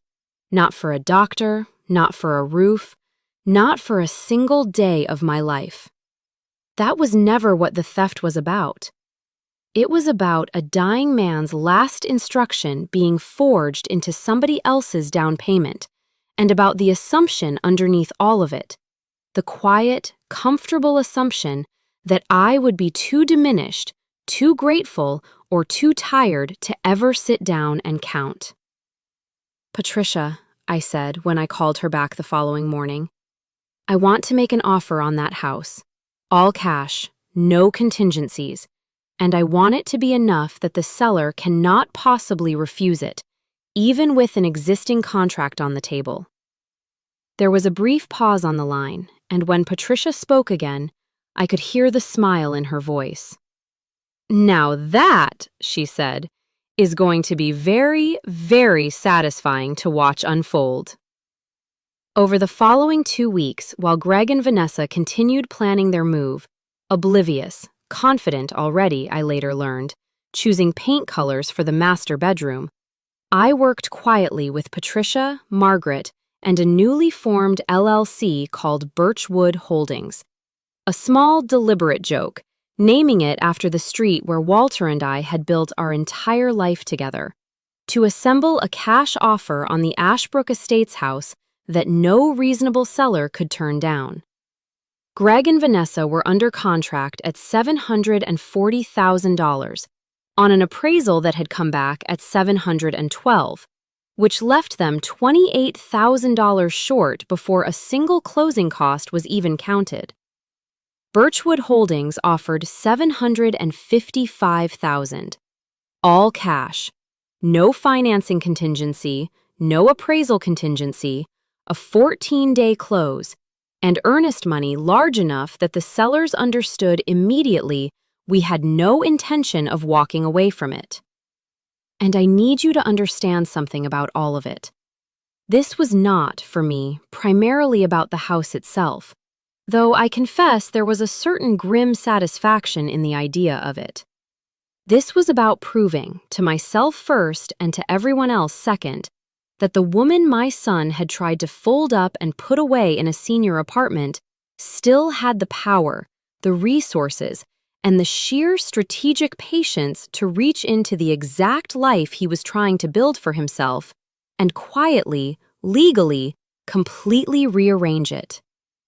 I did not tell Greg or Vanessa a single word of what I was doing. I continued attending Sunday dinners, continued smiling politely through Vanessa's occasional comments about getting my paperwork in order before any big life transitions, continued letting them believe, completely, that the frightened, diminished woman from that terrible dinner had simply gone home and begun quietly accepting her fate.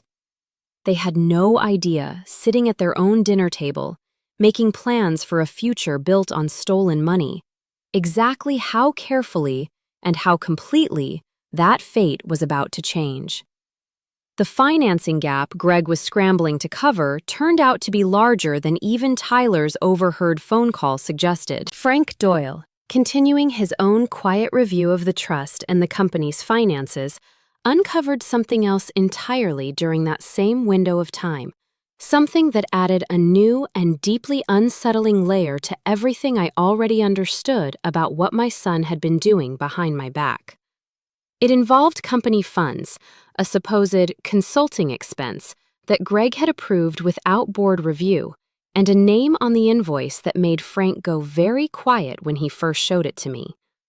Roger Callahan Realty Advisory Services, Frank read aloud, sliding the invoice across his desk toward me on a gray Thursday morning, 3 weeks after that terrible dinner.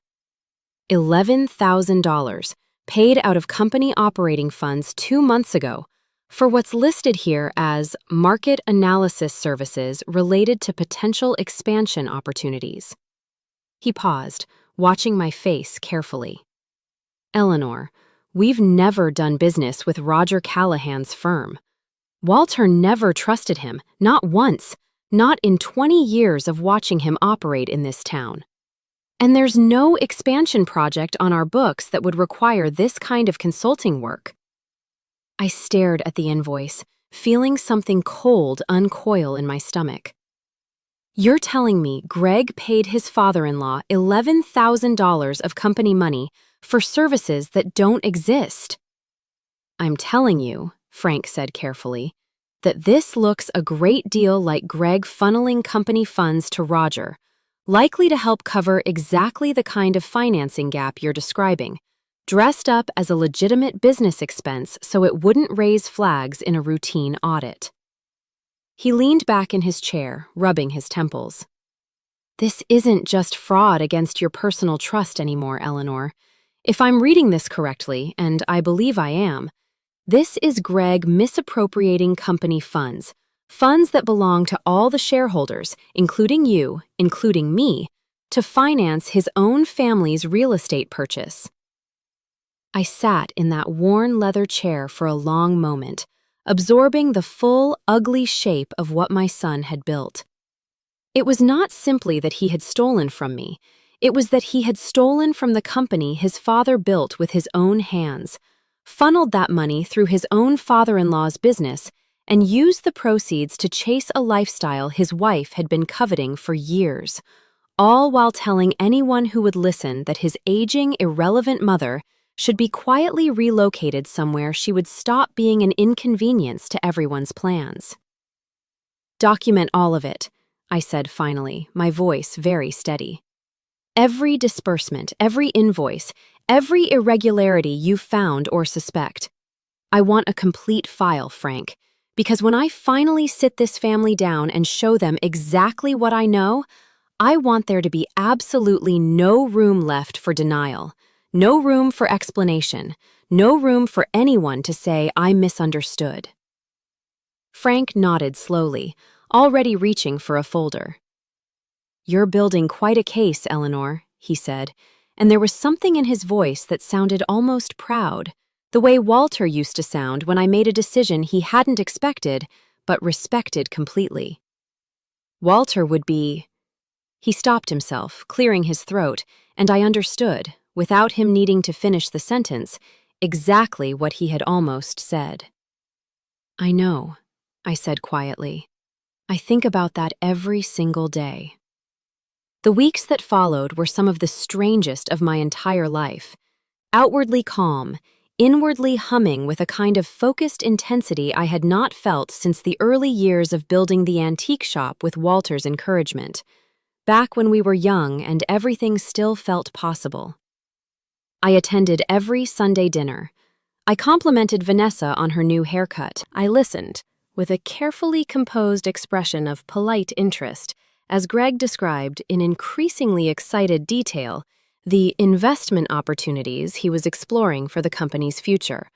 Opportunities that Frank had already quietly confirmed involved no actual due diligence, no board approval, and no legitimate business rationale beyond covering the widening financial hole Greg had dug for himself. I watched Vanessa show me photographs on her phone of the Ashbrook Estates house, the master suite, the chef's kitchen, the pool she was already planning to have installed, describing it all with a proprietary excitement that made something cold and satisfied settle in my chest. Because I already knew, with absolute certainty by that point, that Birchwood Holdings' offer had been formally submitted, and that the sellers, facing an increasingly shaky financing timeline from Greg and Vanessa, were seriously considering it as a backup. "Isn't it just gorgeous, Eleanor?" Vanessa asked me one Sunday, sliding her phone across the table toward me, practically glowing with anticipation. "We close in about 3 weeks. I keep telling Greg, once you're settled somewhere more manageable, we'll finally have room to really host the whole family properly. Big Thanksgivings, the whole thing." "It's certainly something," I said, handing her phone back with a small, pleasant smile. And if she noticed anything strange in my tone, she gave no indication of it at all. She was far too consumed by her own excitement, her own certainty that everything was proceeding exactly according to her carefully constructed plan, to spare a single thought for the possibility that the woman across the table might already know more than she could possibly imagine.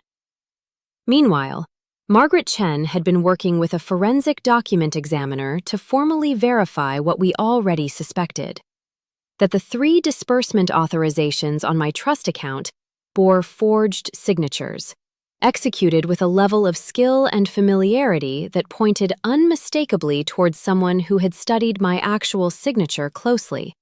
Someone with, as Margaret put it delicately, an artistic background and intimate access to the account holder's personal documents.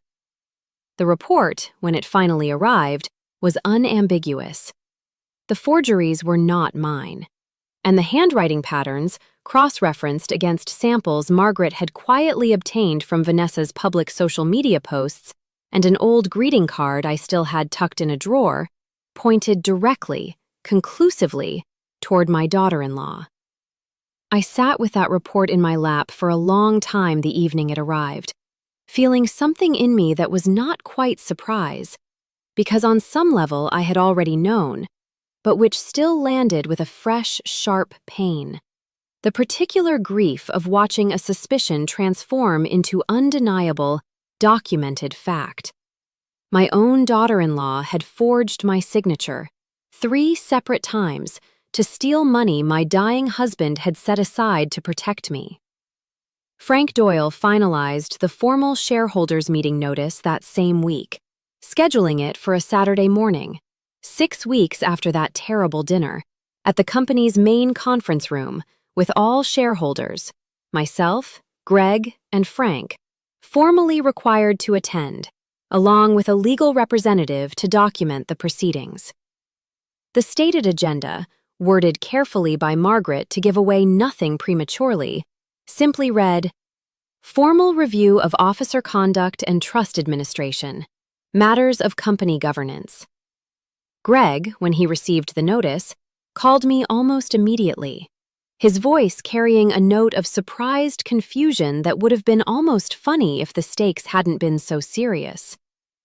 "Mom, what is this about? Frank said something about reviewing my conduct? What's going on?" "I think it's best we discuss it at the meeting, Greg," I said calmly, my heart pounding despite the steadiness in my voice.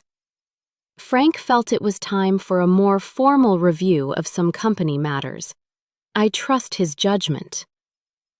There was a pause on the line, and when Greg spoke again, I could hear the first thin thread of unease creeping into his voice, though he was clearly working hard to mask it with his usual confident dismissiveness.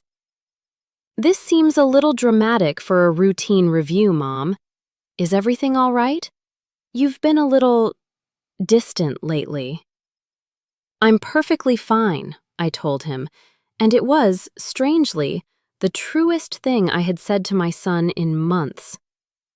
"I'll see you Saturday." I hung up the phone and sat for a long moment in the quiet of my kitchen, looking around at the home Walter and I had built together, the crooked porch step, the bookshelves he'd built with his own hands, the life I had almost let my son and his wife quietly dismantle out from under me. 5 weeks earlier, I had been an old woman being handed a check and a polite suggestion to disappear. Now, I held documented proof of forgery, documented proof of misappropriated company funds, a controlling majority stake in a company my son believed he already ruled, and a house, quietly, invisibly purchased right out from under the family that had spent years insisting I no longer had the mind or the money to matter. They still believed, walking toward that Saturday meeting, that they were simply attending a routine, if unusually formal, company review.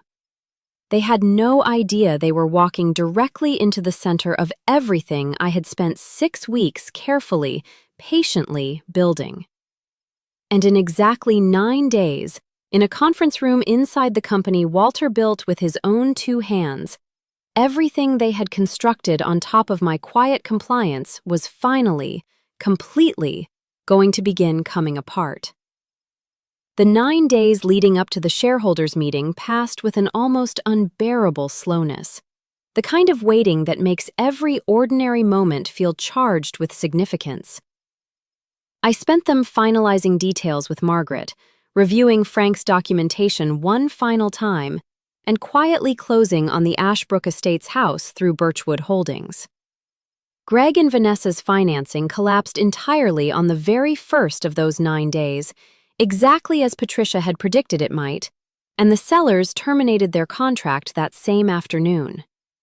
Birchwood Holdings closed 6 days later, 3 days before the shareholders' meeting, with the kind of startling speed only an all-cash buyer with no contingencies and a title commitment already sitting in escrow can manage.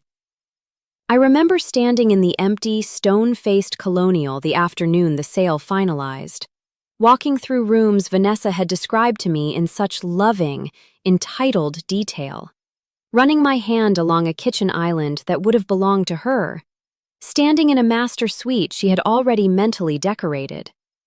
There was no triumph in that moment, not really.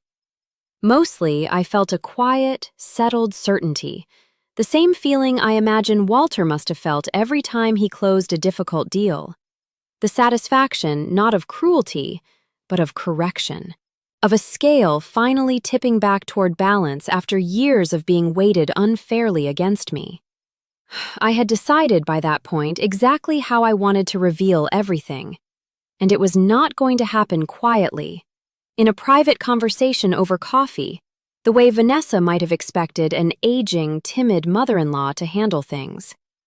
It was going to happen in 2 stages, each one carefully sequenced to strip away, layer by layer, the story my son and his wife had spent years telling themselves and everyone around them. The Saturday of the shareholders' meeting arrived clear and cool, the kind of crisp, early autumn morning Walter always used to love, the kind, he said, made a man feel like anything was still possible.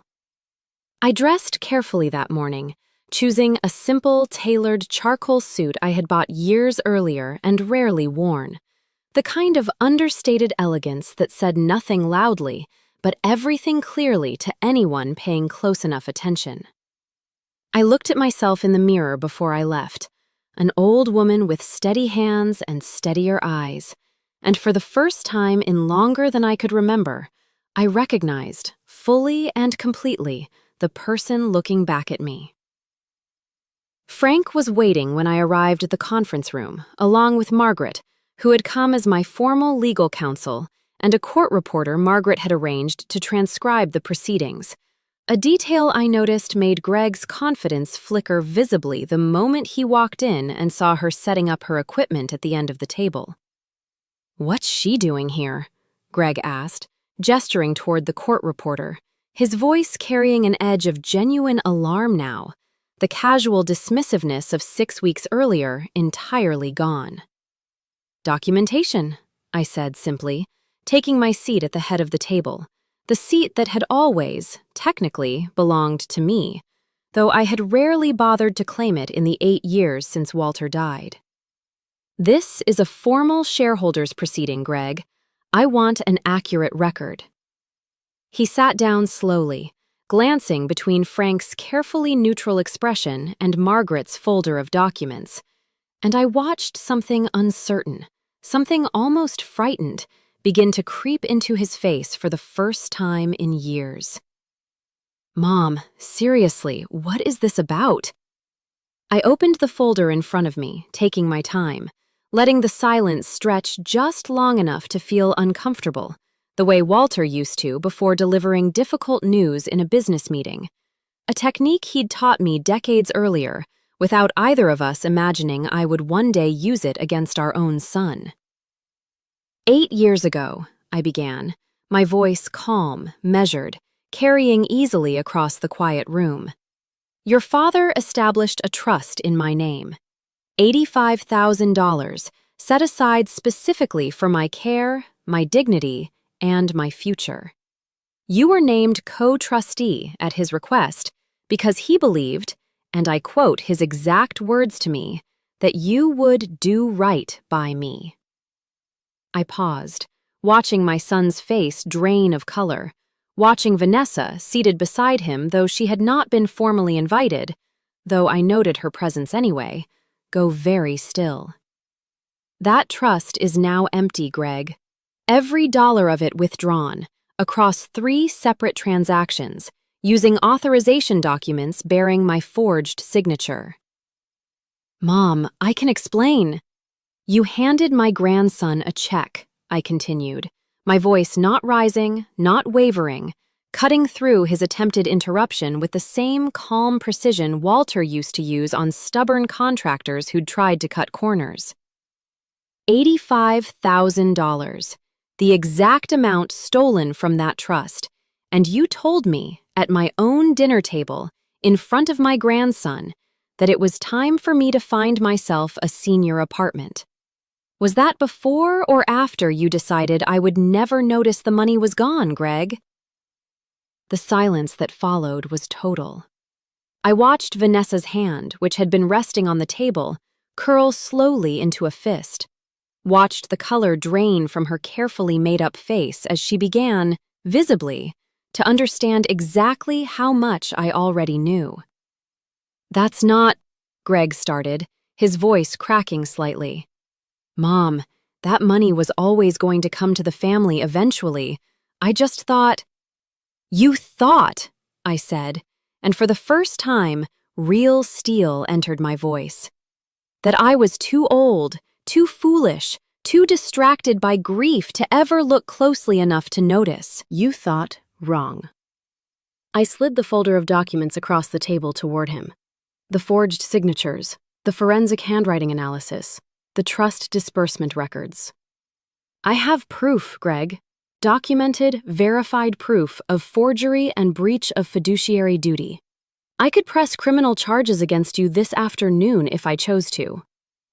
Vanessa's composure finally cracked completely. Eleanor, please, we can talk about this. There's no need to. There is a very great need, I said, turning my gaze toward her for the first time, my voice quiet but absolutely unyielding. Because the forgery, Vanessa, was not done by an amateur hand. It was done by someone who studied my signature closely. Someone with an art background and intimate access to my personal correspondence. I let that sit in the air for a moment, watching her face confirm, without a single word, everything Margaret's forensic examiner had already told me. I believe you know exactly whose handwriting this is. The color drained entirely from Vanessa's face, and for the first time in 8 years, I watched my daughter-in-law, the woman who had called me a relic in whispered asides for nearly a decade, sit completely, utterly silent, unable to construct a single defense. Frank cleared his throat gently, sliding a second folder across the table. There's also the matter of an $11,000 invoice, Greg, paid out of company operating funds to Roger Callahan Realty Advisory Services for consulting work that, as far as I can determine, never actually took place. Company funds, shareholder funds, approved without board review, in direct violation of your fiduciary obligations as an officer of this company. Greg's mouth opened and closed several times, no sound coming out at all, and I watched, with a strange, complicated mixture of grief and satisfaction, the exact moment my son fully understood that the woman he had tried to quietly fold up and put away had, instead, assembled an airtight case against everything he had built. "As majority shareholder of this company," I said finally, my voice steady, filling the silence he could not, "I am acting today by written shareholder consent to seat this board, and the first order of business of the board I seat is your removal from the position of Vice President of Development, effective immediately, pending a full review of these financial irregularities. I am also, as primary beneficiary, invoking the removal provision your father wrote into that trust document, and Margaret has already filed the notice that strips you of every co-trustee authority you hold, effective this moment. And I am pursuing full restitution of the $85,000 taken from that account." "Mom," Greg said, and his voice had gone very small, very young, in a way I had not heard since he was a boy afraid of the dark. "Please, I made a mistake. I know I made a mistake, but you can't—" "I can," I said quietly, "and I have." I closed the folder in front of me, my hands perfectly steady. "You have 1 week, Greg, to sign a binding restitution agreement with Margaret, on her schedule and on her terms, or she proceeds with a formal criminal referral. That is not a threat. That is simply what happens next, unless you choose, right now, to begin making this right." The meeting continued for another 40 minutes, Margaret walking through the legal specifics with a clinical precision that left no room for argument, Frank documenting the formal removal of Greg's title and the reallocation of his operational responsibilities. Through all of it, Greg sat increasingly hollowed out, the confident, dismissive man from that dinner table entirely gone, replaced by someone smaller, someone finally, fully understanding the true weight of what he had done. But there was one more thing I had not yet told them. One final piece I had been saving, deliberately, for a different stage entirely. A stage that would not come for another 2 weeks, at a house they had not yet realized they would never actually own. As the meeting drew to a close, Vanessa, gathering herself with the last shreds of her composure, finally spoke, her voice tight and controlled, in a way that told me she was already trying to salvage whatever dignity remained to her. "Eleanor, I know this looks bad, but surely we can find a way to move forward as a family. We still have the house closing in 2 weeks. We were hoping, actually, that once things settled, you might come stay with us for a while, help us get everything set up."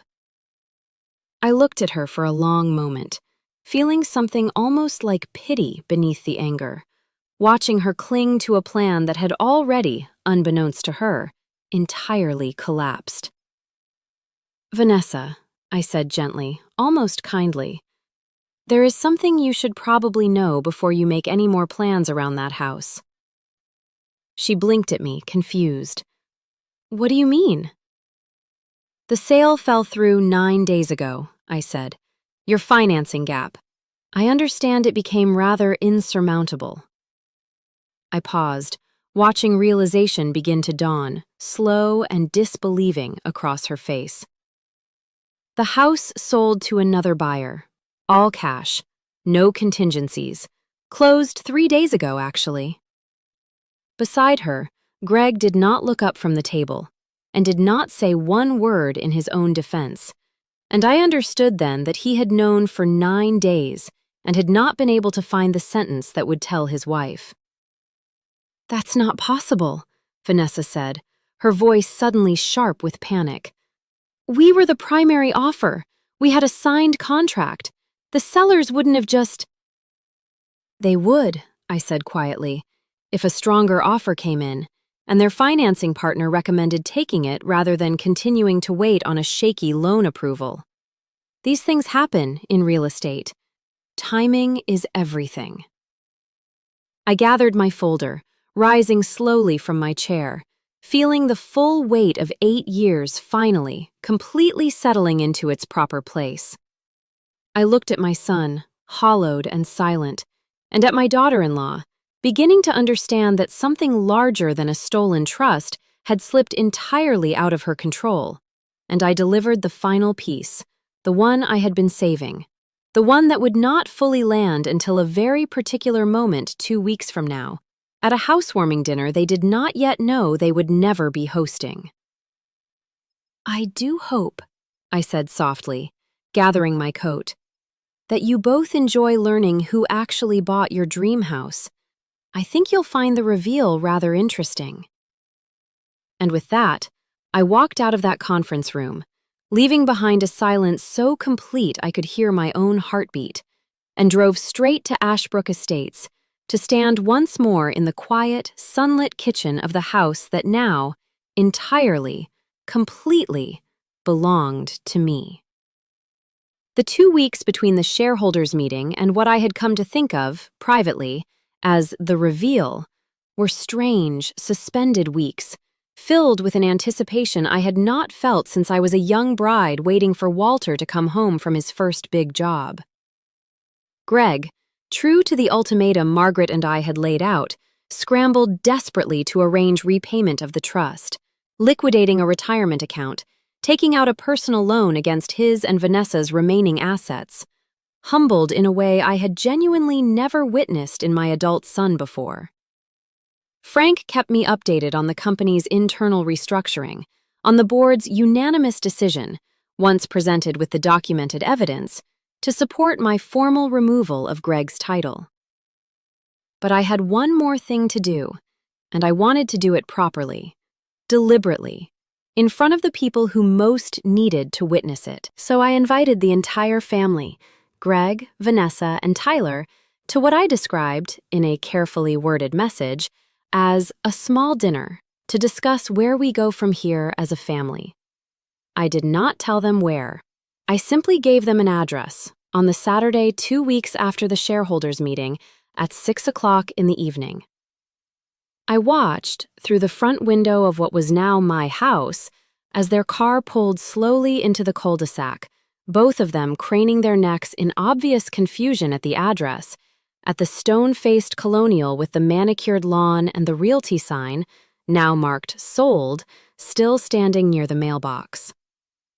Vanessa got out of the car first, and I watched her freeze completely on the sidewalk, staring up at the house she had spent months planning her entire future around. "This is," she started, her voice carrying faintly through the window. "This can't be."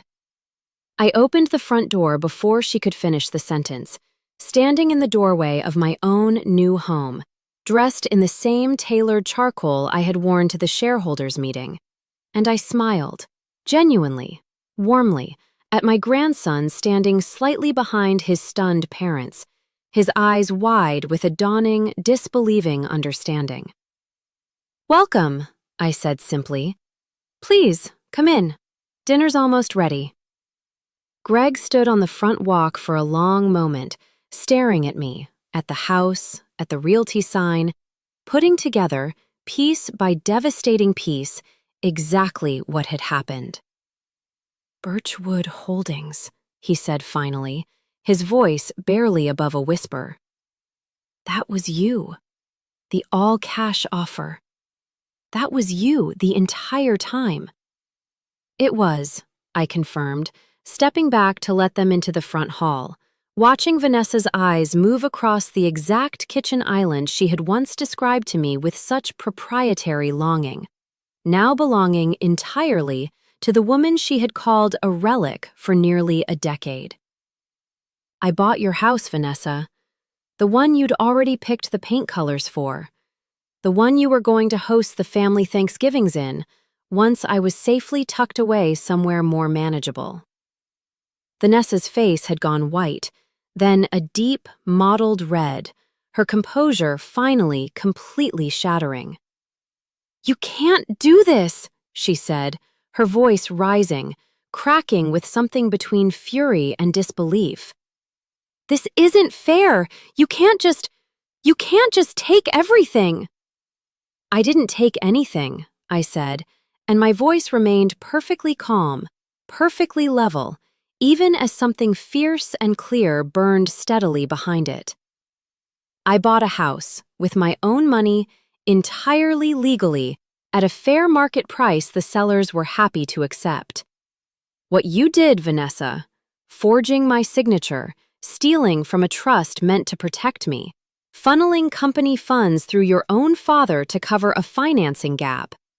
That is what wasn't fair. I simply corrected the imbalance.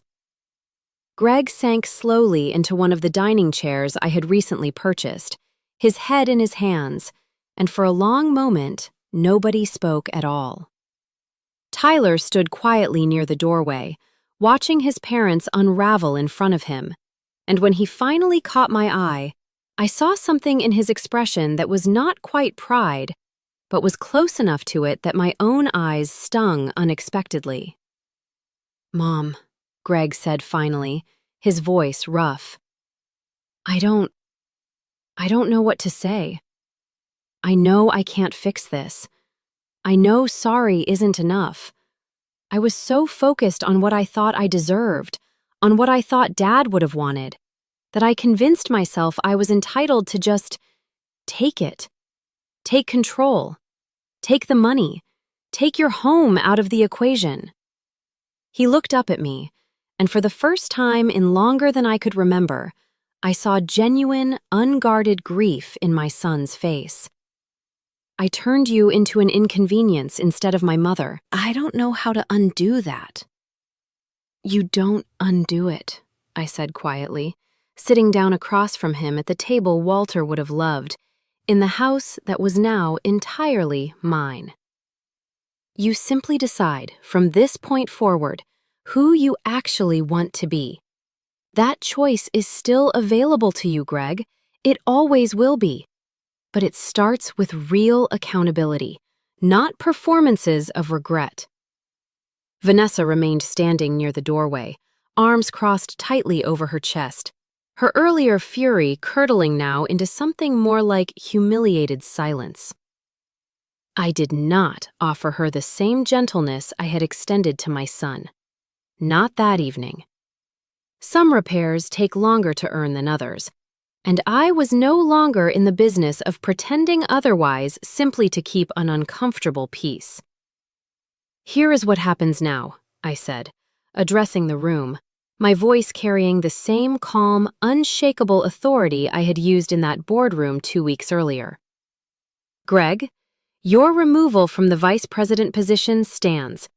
You will remain employed at Whitfield Construction Group in a project management role under Frank's direct supervision, contingent entirely on the full, documented repayment of every dollar taken from my trust, and a formal, board-reviewed accounting of the misused company funds. This is not punishment for its own sake. It is the only path back to any position of trust in this family or this company. I turned to Tyler, and my voice softened considerably. As for you, Tyler, the $85,000 you received was never legitimately given, and I understand you've already offered to return it, which tells me everything I need to know about the man you're becoming. I don't want it back from you. I want to give it to you properly, through a structured trust I will personally oversee, with real terms, real accountability, and real guidance, so that when you're ready to build something of your own, you build it honestly, the way your grandfather built everything he ever created. Tyler's eyes filled, and he crossed the room quickly to embrace me, his arms tight around my shoulders in a way that reminded me, achingly, of the little boy who used to run into my antique shop on Saturday mornings, eager to sand down old furniture and hear stories about his grandfather. "Thank you, Grandma," he whispered. "I promise I'll do it right this time. I promise I won't let you down." "I know you won't," I told him, and I meant it completely. Dinner that evening was quiet, strange, unlike any family meal we had shared before. Greg subdued and genuinely remorseful in a way that felt, for the first time in years, real rather than performed. Vanessa largely silent, working through the collapse of a future she had spent years constructing in her mind. And Tyler, sitting close beside me, asking careful, thoughtful questions about his grandfather, about the company, about what it might actually mean to build something honest.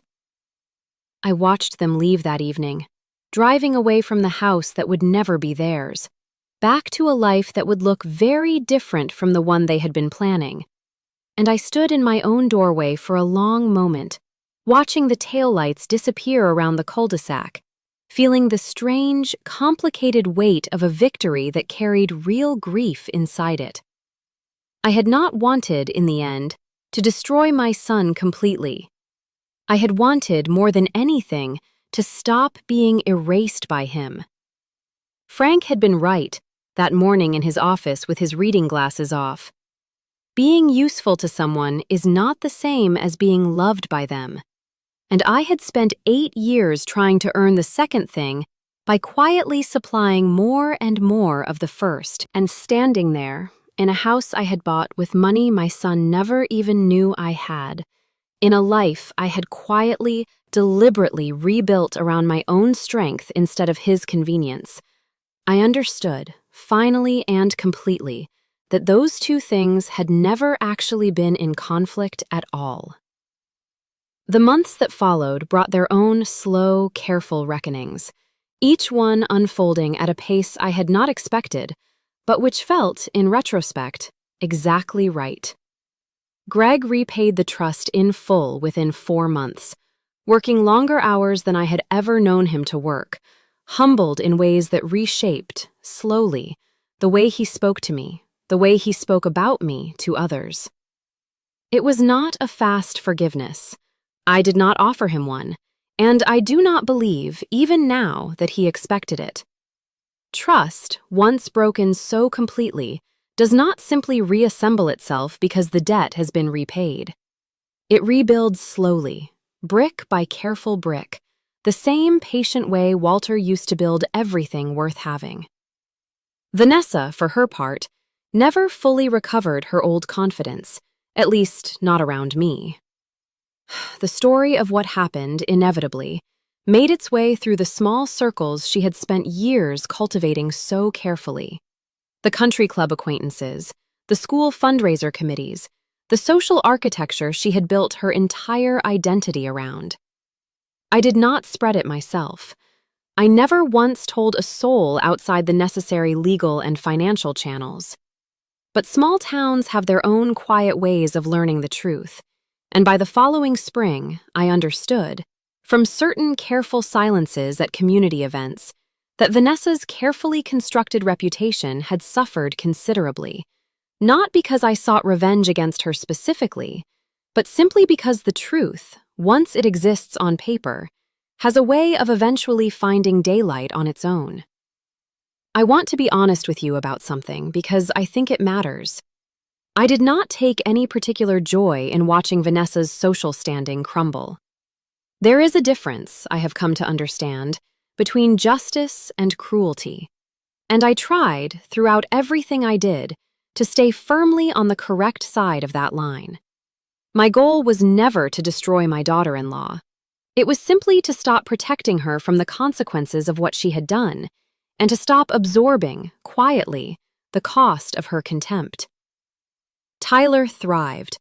He finished his sophomore year with excellent grades, and he began spending nearly every school break at my antique shop, learning not just the restoration work I had always loved teaching him, but sitting in on meetings with Frank, slowly, carefully absorbing the real fundamentals of the business his grandfather had built.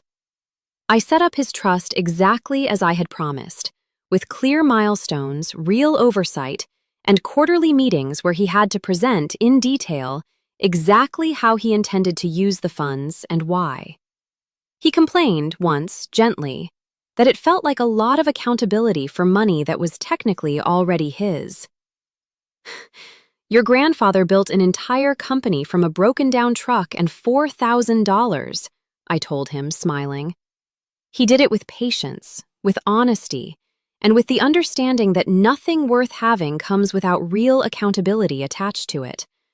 I am simply making sure you inherit that lesson along with the money, not instead of it. Frank Doyle and I grew closer in the months that followed. Not romantically, though I know some of the more gossiping members of my old social circle liked to imagine otherwise, but in the deep, comfortable way of two people who had loved the same man and had spent years quietly, faithfully honoring his memory in their own separate ways. He continued running the company's daily operations with the same steady competence he always had. But now, for the first time in 8 years, I attended meetings regularly, contributed real opinions, made real decisions, no longer content to simply sign whatever was placed in front of me. Walter had left me 55% of everything he built for a reason, and I finally, fully, understood exactly what that reason had always been. As for the house, Ashbrook Estates, the stone-faced colonial that Vanessa had once described with such longing, I did not, in the end, keep it for myself. I found, after living there for a few quiet weeks, that it did not fit me at all, that it never really had.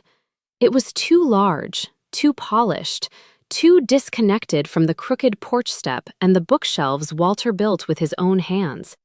The home where 39 years of our real life together still lived in every corner.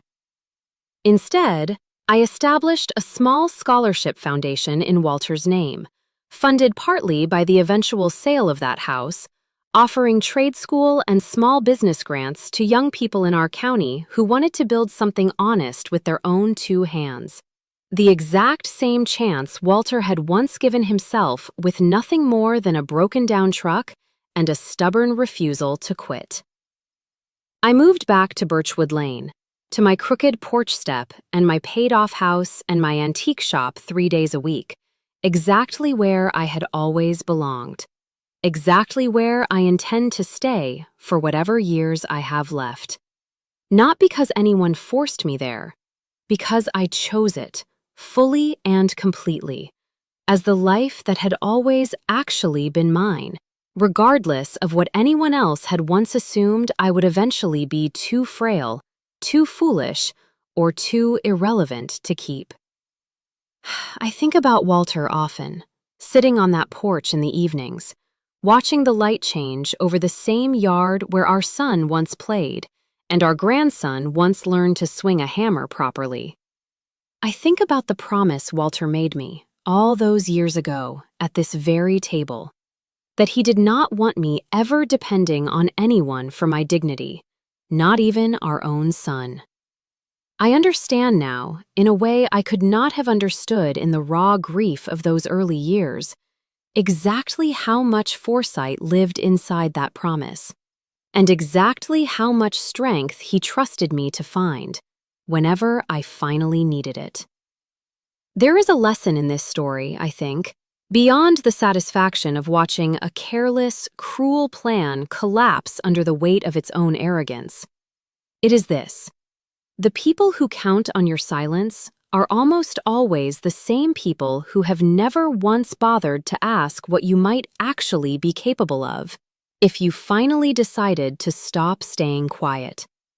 I spent 8 years letting my son believe that 55% was a formality, that my patience was proof of my irrelevance, that a woman my age, softened by grief and years of gentle deference, could simply be folded up and relocated whenever it became convenient for everyone else.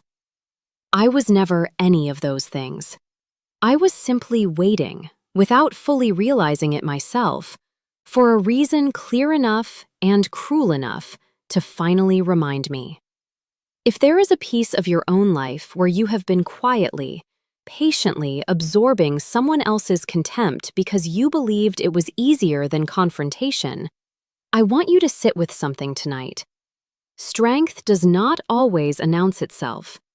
Sometimes it waits, decade after decade, in a trust document, in a shareholder agreement, in the quiet confidence of a woman who was underestimated by absolutely everyone except the one person who truly knew her. And sit with the sentence an old friend of my husband's gave me across a desk one morning, because I believe it is the truest thing anyone said to me that whole year. Being useful to someone is not the same as being loved by them. Do not spend another decade trying to earn the second by supplying more and more of the first. It is never too late to remember exactly who you are and exactly what you have always had the power to do. Have you ever had a moment in your own family where you finally stopped shrinking yourself to keep someone else comfortable? I would love to hear your story in the comments below, wherever you are watching this from tonight. And if this story meant something to you, if it reminded you even a little of your own quiet strength, please take a moment to like this video and subscribe so you never miss the next one.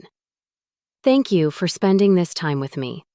Until next time, take care of yourselves and never let anyone convince you that you are smaller than you actually are.